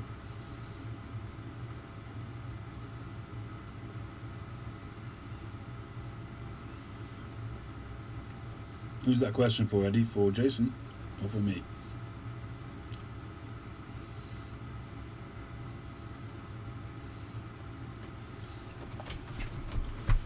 Well, speaking about burnouts, I recently sold a mortar pipe to Stephen Cobbett of the Shire, and he had a burnout literally within 2 or 3 days. He sent it back to me. I made him another pipe, sent it to him, and I put a ball coating in it, and I put a very thick ball coating in the one that he burnt out. I sent that back to him as well. He might as well have that as well. So I hope he manages to make use of it, but I told him to go easy when he breaks in the new one.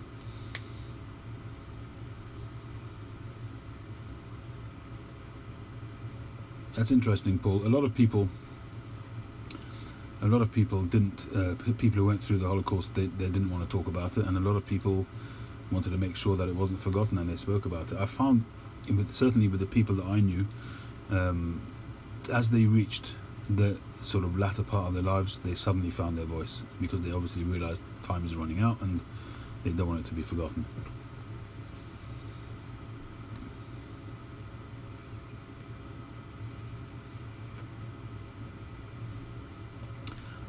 I'm not sure myself what the whole deal is with mortar, why people like it.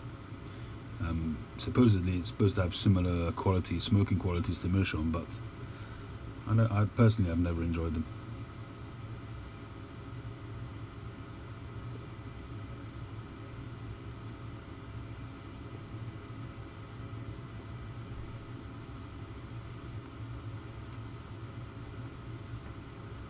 I've actually never done olive wood. I don't know what it's like to carve and to sand. Have you done one, Jason?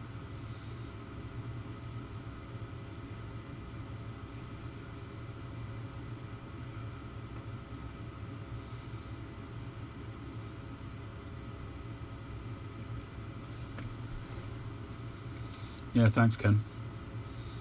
Well, Stephen's a great guy, and obviously you've got to give a service. Cheers, Hat. Thanks for joining.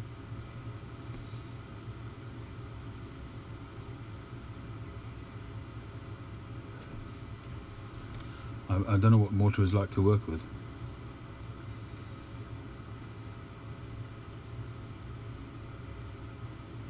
The speed limit is not 55 miles an hour anymore in the US?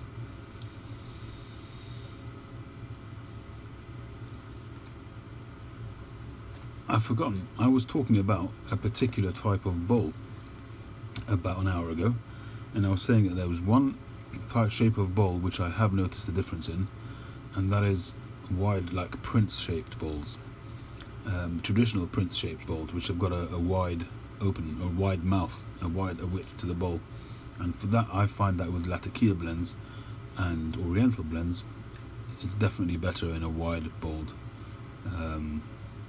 pipe. No, I've never had an issue with. I mean, I haven't been making pipes as long as you, Jason, but I've never had an issue with briar.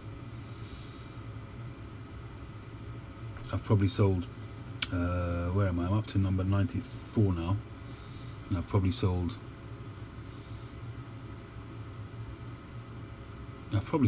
Maybe 70 pipes so far, and the only one that has come back is that mortar. That's the only one out of the whole lot that I've ever had come back.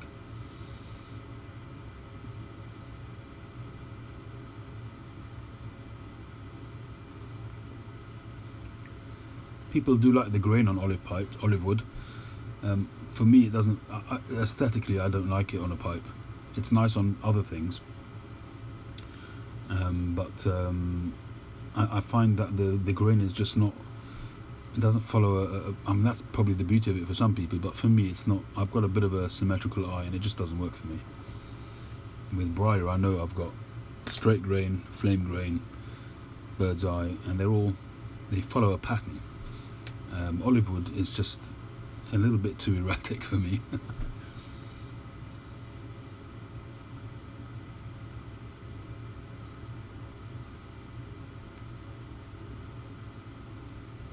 I'll definitely be making, all being well, I will be making non-filter pipes as well. I'm kind of working my way towards that at the moment. I'm getting the right drill bits and tenons together, and I'm working out what's best for me. I'm in the process of doing that, and once I'm comfortable with it, then I'll start making pipes to sell.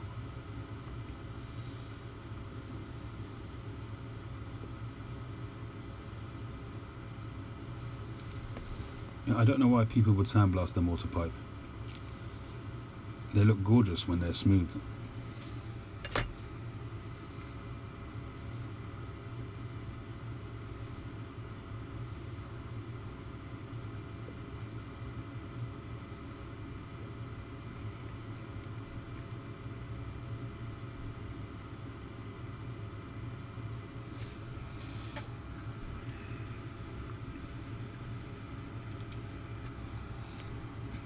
This is the pipe, the second pipe that I made for Stephen, the mortar pipe. Just look at that grain. It's absolutely stunning. And that's smooth, sanded smooth.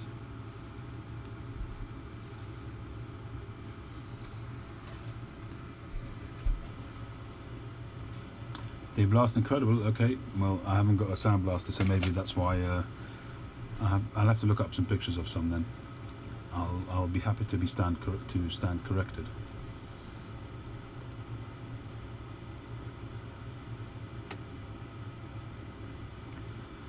The 321 is smaller generally than the 320. It's the whole pipe is smaller.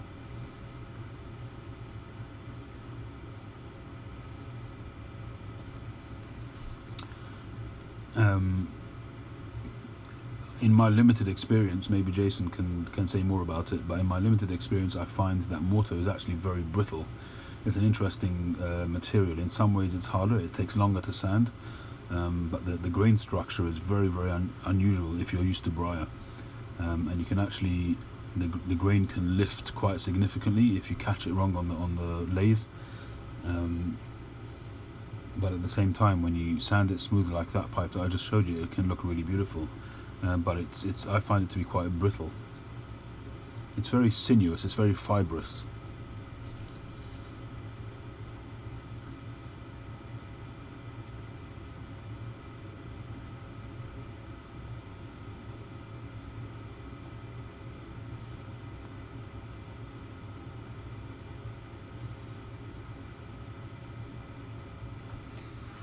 Thank you, Jimmy. Well, that was my 1, 2, 3. I think that was just my third mortar pipe actually. The first mortar pipe that I finished actually went to Andrew. Have you smoked that at all, Andrew?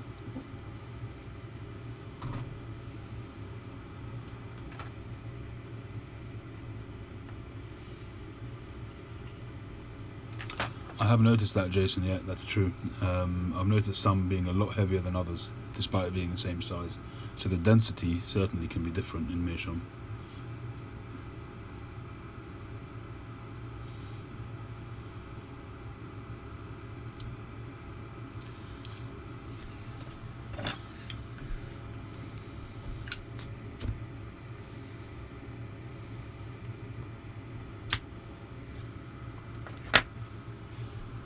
The Stingray. Have you smoked it yet? Oh, you have, right?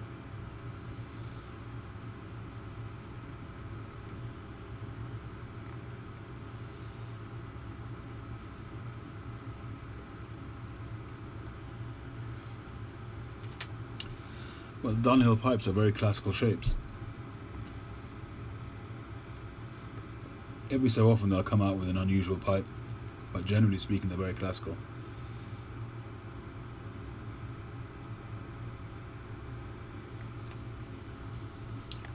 The only reason why I've kind of done a bit of mortar is because I like the grain structure on it, but I'm not a fan personally. I'm Briar all the way. I'm not a big fan of Meerschaum either.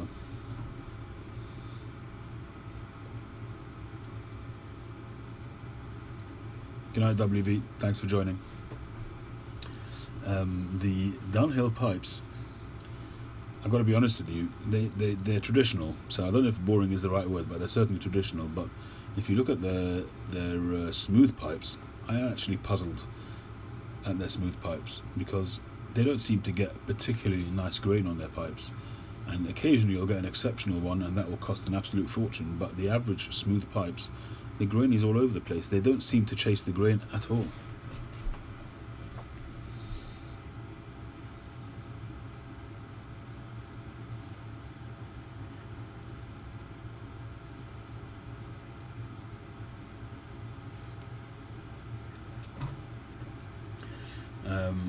Who makes the best quality pipes? Any of those, really. It's just a matter of whose pipes you buy, I guess. I don't think the country dictates the quality of the pipe. There's fantastic quality pipes in all three of those countries.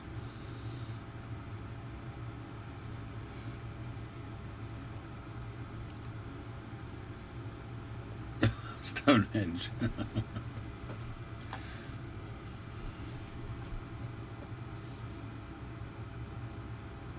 I've never actually held a grade 1 block so far. It must have cost a fair amount. 2 is the best that I've had so far, and they're pretty good. I've had some good grain.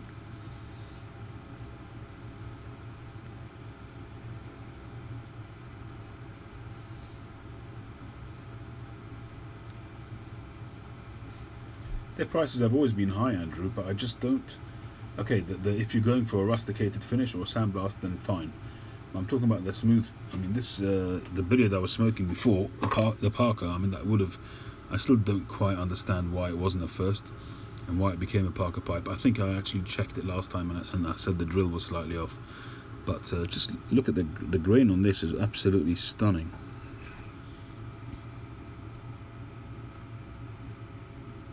Sort of the definition of the ring grain is just out of this world.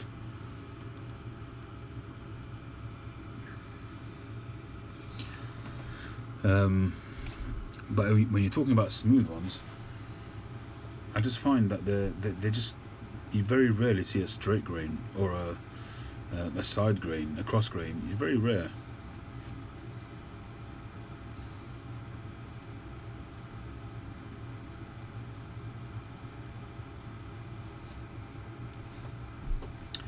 Well, you can never tell 100% sure, Jimmy, until you really get into it, but you can get an idea. Once you take the first layer off, you can get some idea. And certainly if you're using a plateau block, you can have a degree of confidence by looking at the plateau to see, and look at the opposite side, sand it, and see what the grain looks like. If the bird's eye have come straight through, then you've got a good idea that you've got a fairly good straight grain pipe.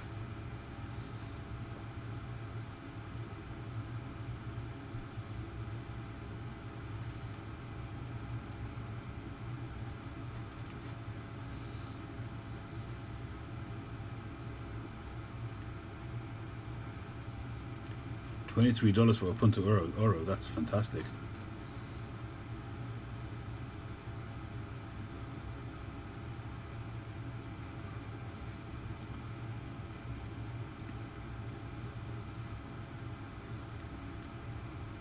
So you're craving our pipes there, Snoopy. I look forward to seeing it, Jason. What shape are you making it?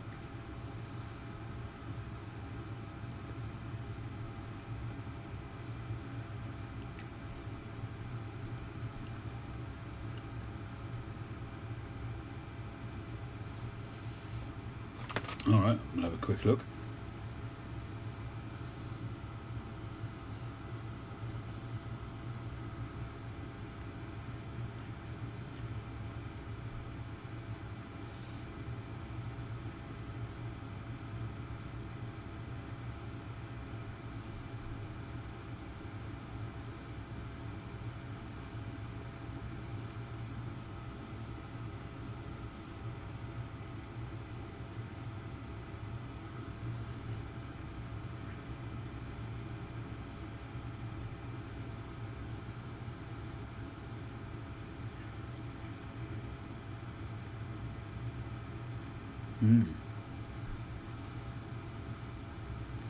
That's an interesting grain structure you got there.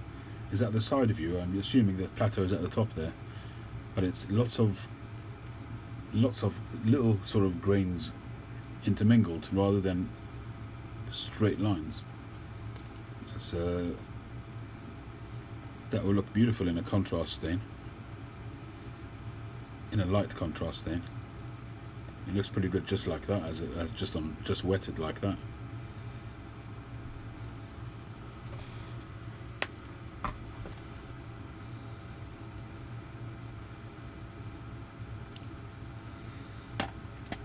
Daniel, how do I know what side to have the plateau when you're carving the pipe, top or bottom? It's just a matter of what you want to do with the pipe. I mean, technically, if you've got plateau on one side, it should really look the same on the opposite side, hopefully, if the grain goes right through. I guess it depends if you want to use the plateau itself, and I used to do that a lot, but now I'm trying to, since I've developed my contrast staining, I actually prefer to cut off the plateau most of the time and contrast stain the grain.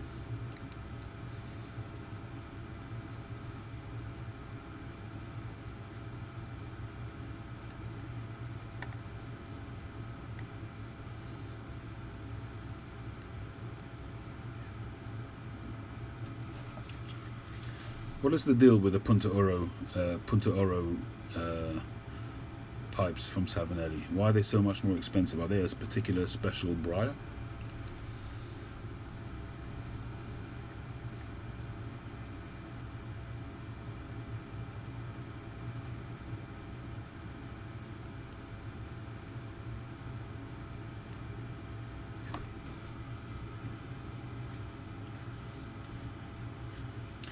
Yeah, that was interesting. I saw that on Jeff Graysock's video recently, that he was told by, I don't remember who, that there's essentially two shapes in a pipe, either a Dublin or a volcano, depending on which way you turn the block.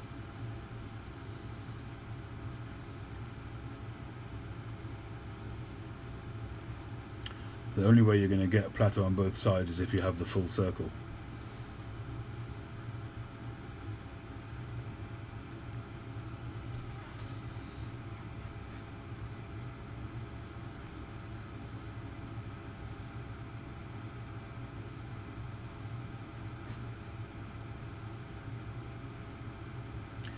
North Country, I've got his book on pipes, but not on cigars. I don't know whether his cigar book is on Cuban cigars or on American cigars. But I know what I like with cigars. I don't know what,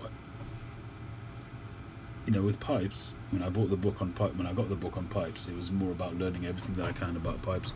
It's before I started making pipes. I'm not sure that in terms of New World cigars, I'm not that interested, to be honest. Briar does come in blocks, and it's usually cut into blocks, but if you're able to get the full circle, then that's how you would get it on both sides.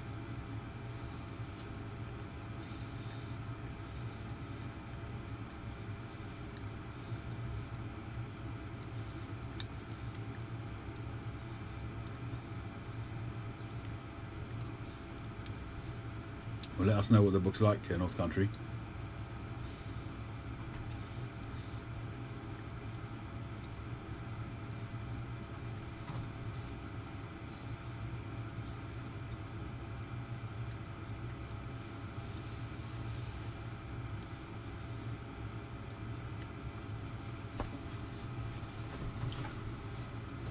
What size block is that, Jason?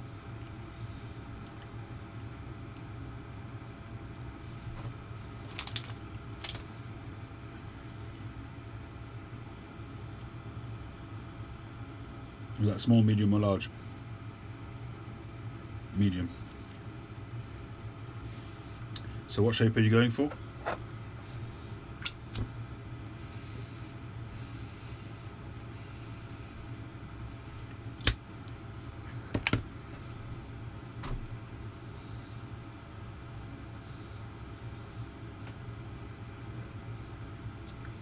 It all depends on the grade of the block, Paul. You can buy a block of briar. I can buy a block of Grecian briar for €5, and you can buy a Mimo block and spend $100 on it as well. Okay, Jason. You have to learn from Mike how to do that evil laugh.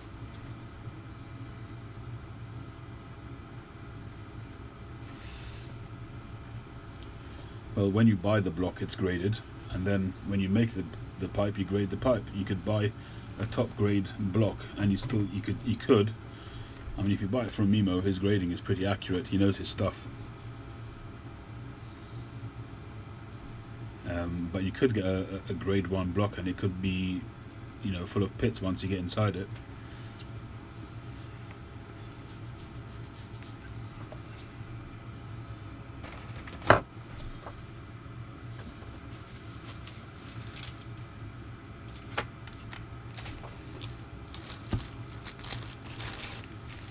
Well, I've got the extractor fan going here, Paul, so I can't really hear the wind too much.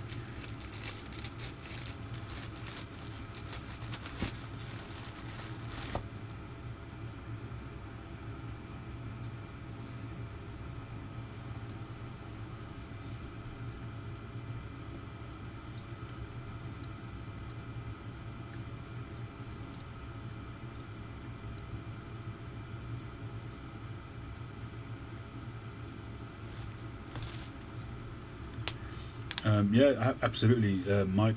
I've bought some really cheap briar in the past and made some great pipes with them, grain-wise. It's pot luck, and you hope that the people who are doing it, like Mimo, they know what they're doing, and generally speaking, his stuff is accurate.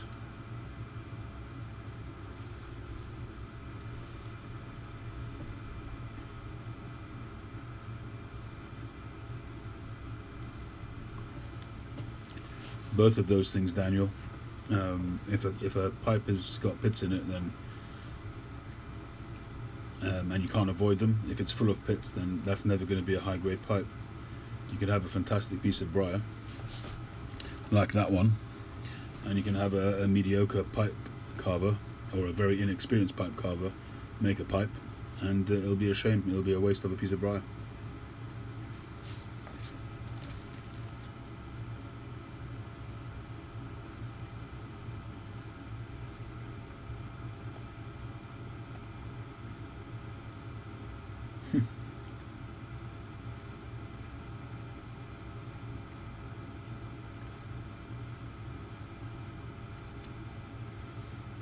Wish you better, Sean.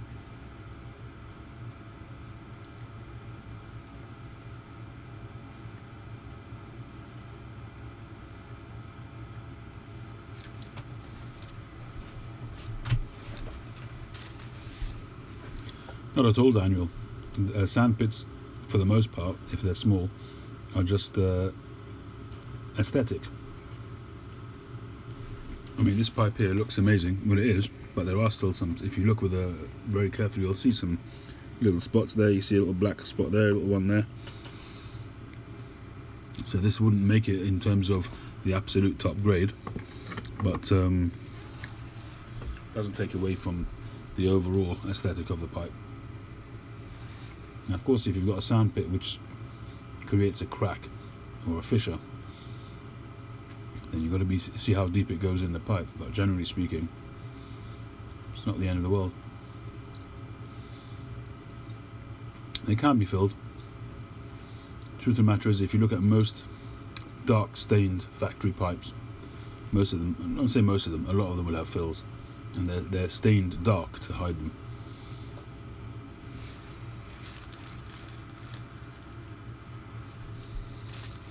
When I first started playing around with pipes, I had a couple of dark pipes, and I thought that's a shame because it looked like there was some nice grain under there, and I handed them back to the briar, and then it was literally chock full of fills. You just don't see it when it's a dark stain.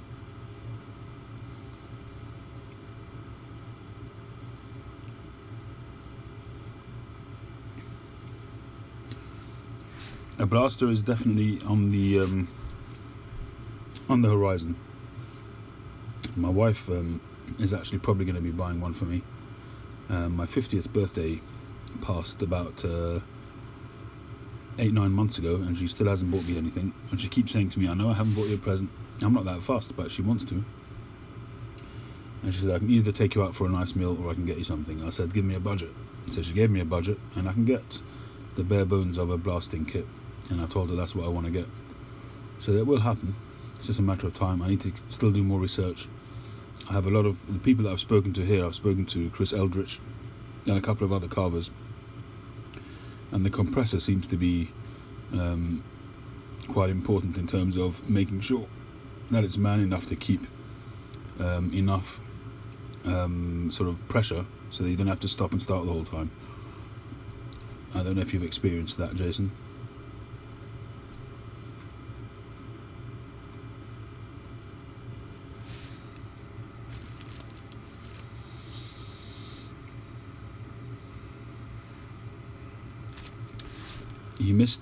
Tony, you misspelled the word fills. It's spelled P-I-P-E-S. And then add that to your sentence, and that would be a good sentence to make.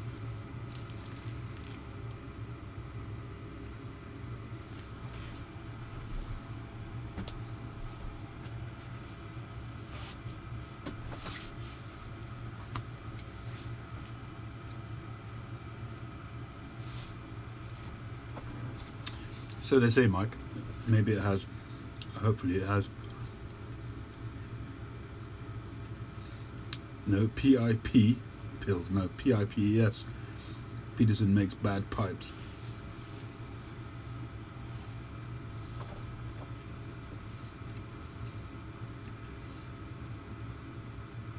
With your 60-gallon compressor, you can just keep going.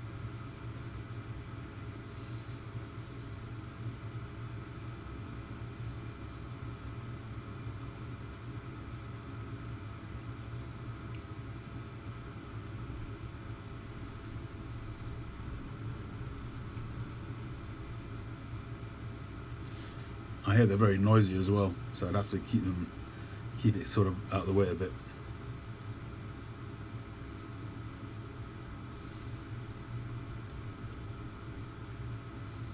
Are there any specs that I need to look at, Jason, in terms of the power or the... I don't even know what specs I'm looking for, to be honest. I know very little about the compressors. So when I do buy one, I want to make sure that I'm buying.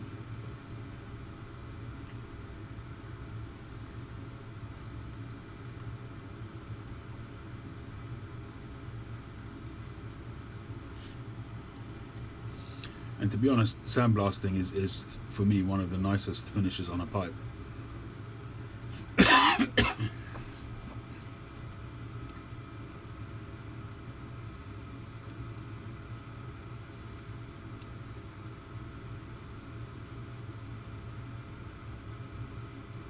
I've always liked sandblasted pipes when they're done right.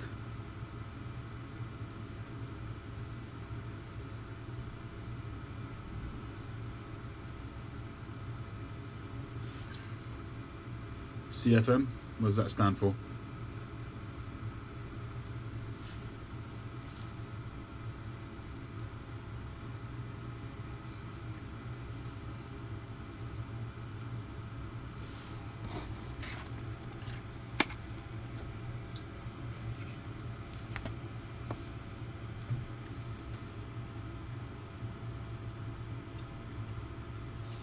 So what would you say is an ideal cubic feet per minute?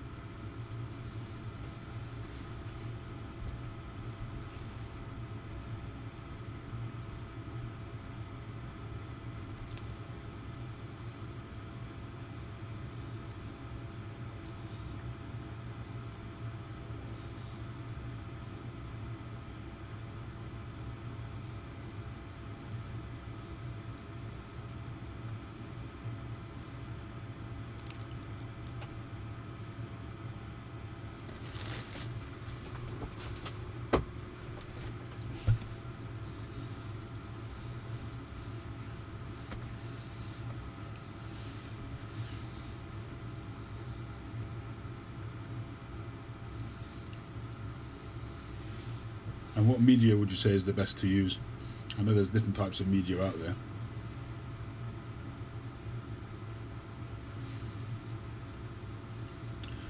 Oh, that is a good question, Daniel.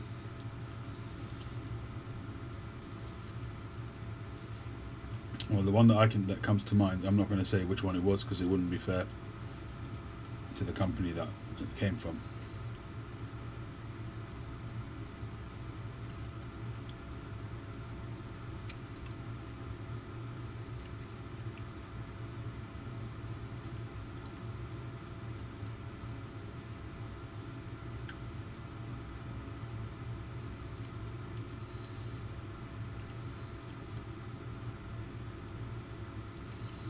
Hey Josh, how you doing?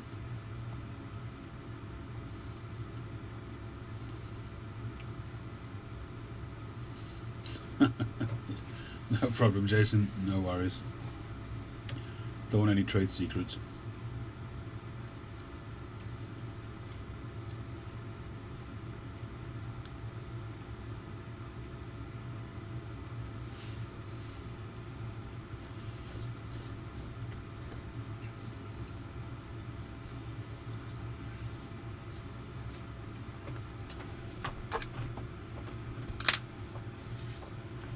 I can fully understand that you put in all the effort to research stuff yourself.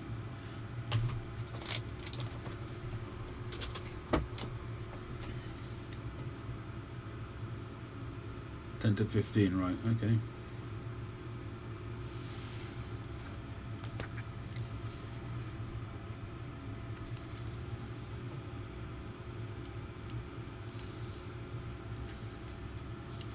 Okay, so what PSI am I looking for?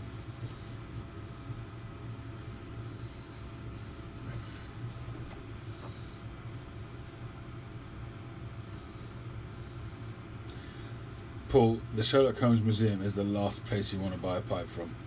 They're just for tourists, they're not for pipe smokers.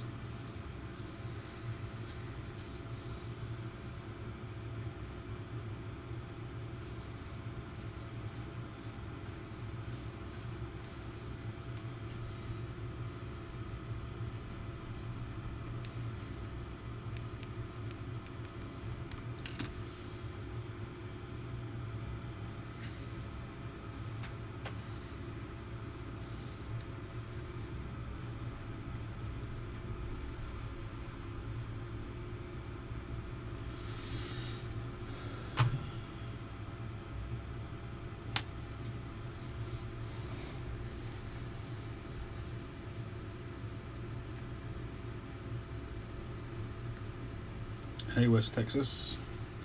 Savinelli 606. I think my first Savinelli I ever bought was a 606. Is there a pipe that I really missed? There is one pipe, actually. It's a good question as well. There's one pipe which I would love to get back, and that was a Jake Hackett pipe. A Jake Hackett billiard, which had this beautiful wood ring in it. I think it was boxwood, and it was almost like a yellow color, and it popped. It had such a contrast. The tree bark rustication that I had on that pipe was stunning, but once I went away from non-filtered pipes, I started selling them off. Now, retrospectively, if I could get that pipe back or another one like it and then just convert it to 9mm, that's what I would do.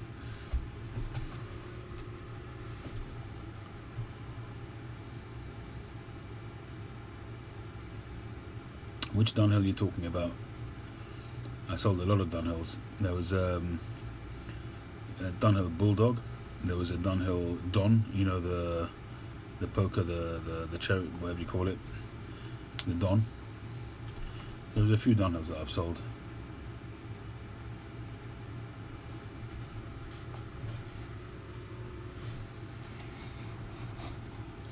A black billiard. And I've got a beautiful Dunhill billiard with a lovely grain on it, actually, a lovely sandblast.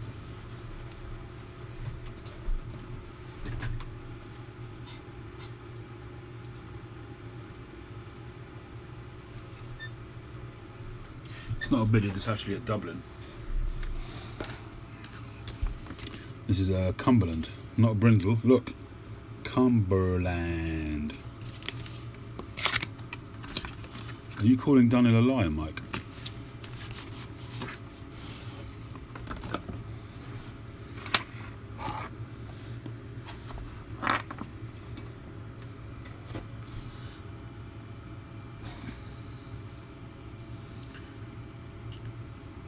This is Stubby Dublin, Cumberland stem, 9mm as well. Just a really nice, not the deepest grain, but it's a nice structure to it. Really nice, and you can see the straight grain going up there as well.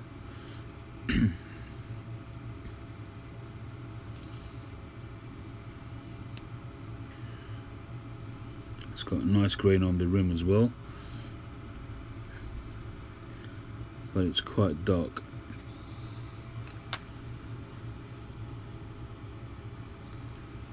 I bought this one new actually. It's the only Dunhill I've ever bought from new.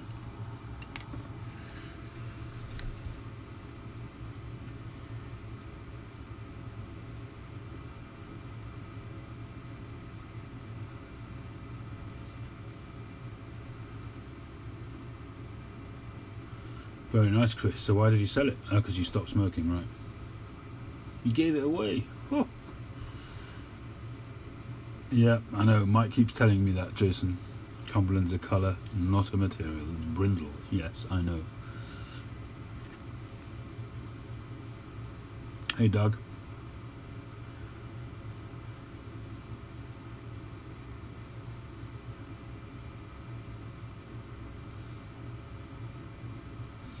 Handmade is handmade, as opposed to being made from a template. It doesn't matter if it's made in a factory or not in a factory. If it's made by hand, it's made by hand. In the old days, all the Dunhills were made by hand. At one point in time, all factory pipes were made by hand before the advent of machinery that could duplicate shapes. I would imagine that when Cap Peterson started, or Peterson Cap, whatever they're called, I imagine they were all done by hand as well.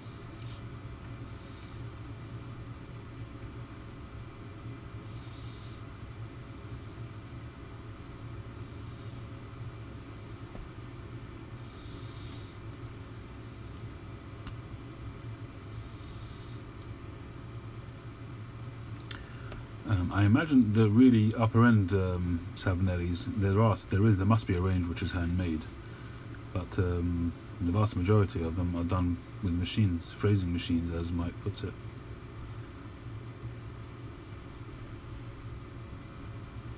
Yeah, that's always a thing, Chris. You always hope that it hasn't been chucked in the bin by somebody when you've had a good pipe and passed it on.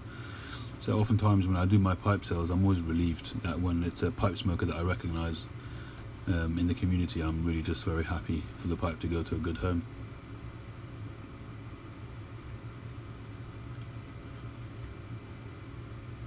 Well, made in England, it's yeah, you're right. I mean, they're not technically 100% made in England, but they get stummels from France and they finish them here in England. But they yeah, you're right. They're not strictly speaking fully made in England.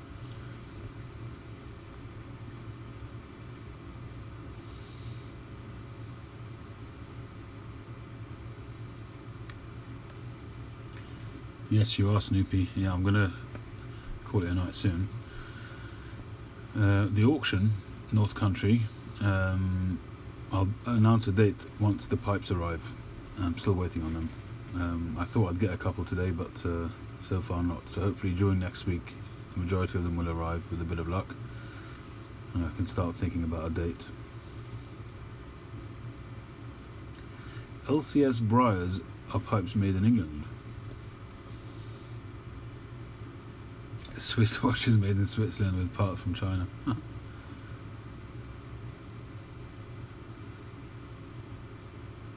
Yeah, I guess so, Tony, if they're made in Italy.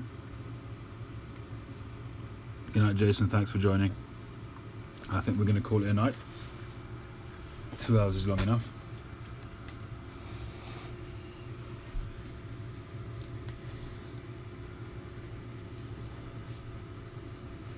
Well, that's why, Mike. I guess a lot of the knockoff Swiss watches are pretty good. I've had a long time ago. I had a knockoff Rolex watch, and it actually kept very, very good time. It was solid. The strap was solid. The body was solid. It was, to all intents and purposes, it could have been a real Rolex.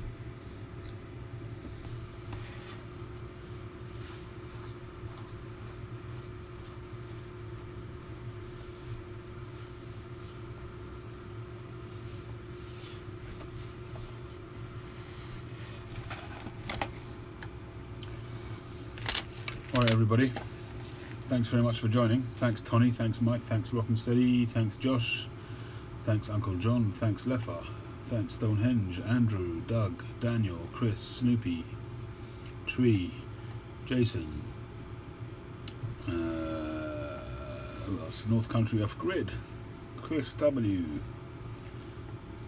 Paul the Piper, and Josh, West Texas Piper, and everybody else. If I missed you, say hi, but otherwise thank you very much for joining. Hat Piper, thank you for joining. Tree, Pipe John, Curmudgeon, Tim, Sean, all of you, thank you very much once again for joining me. I look forward to seeing you again in the very near future. Have a great evening, enjoy the rest of your weekend, and I'll catch you on the next one.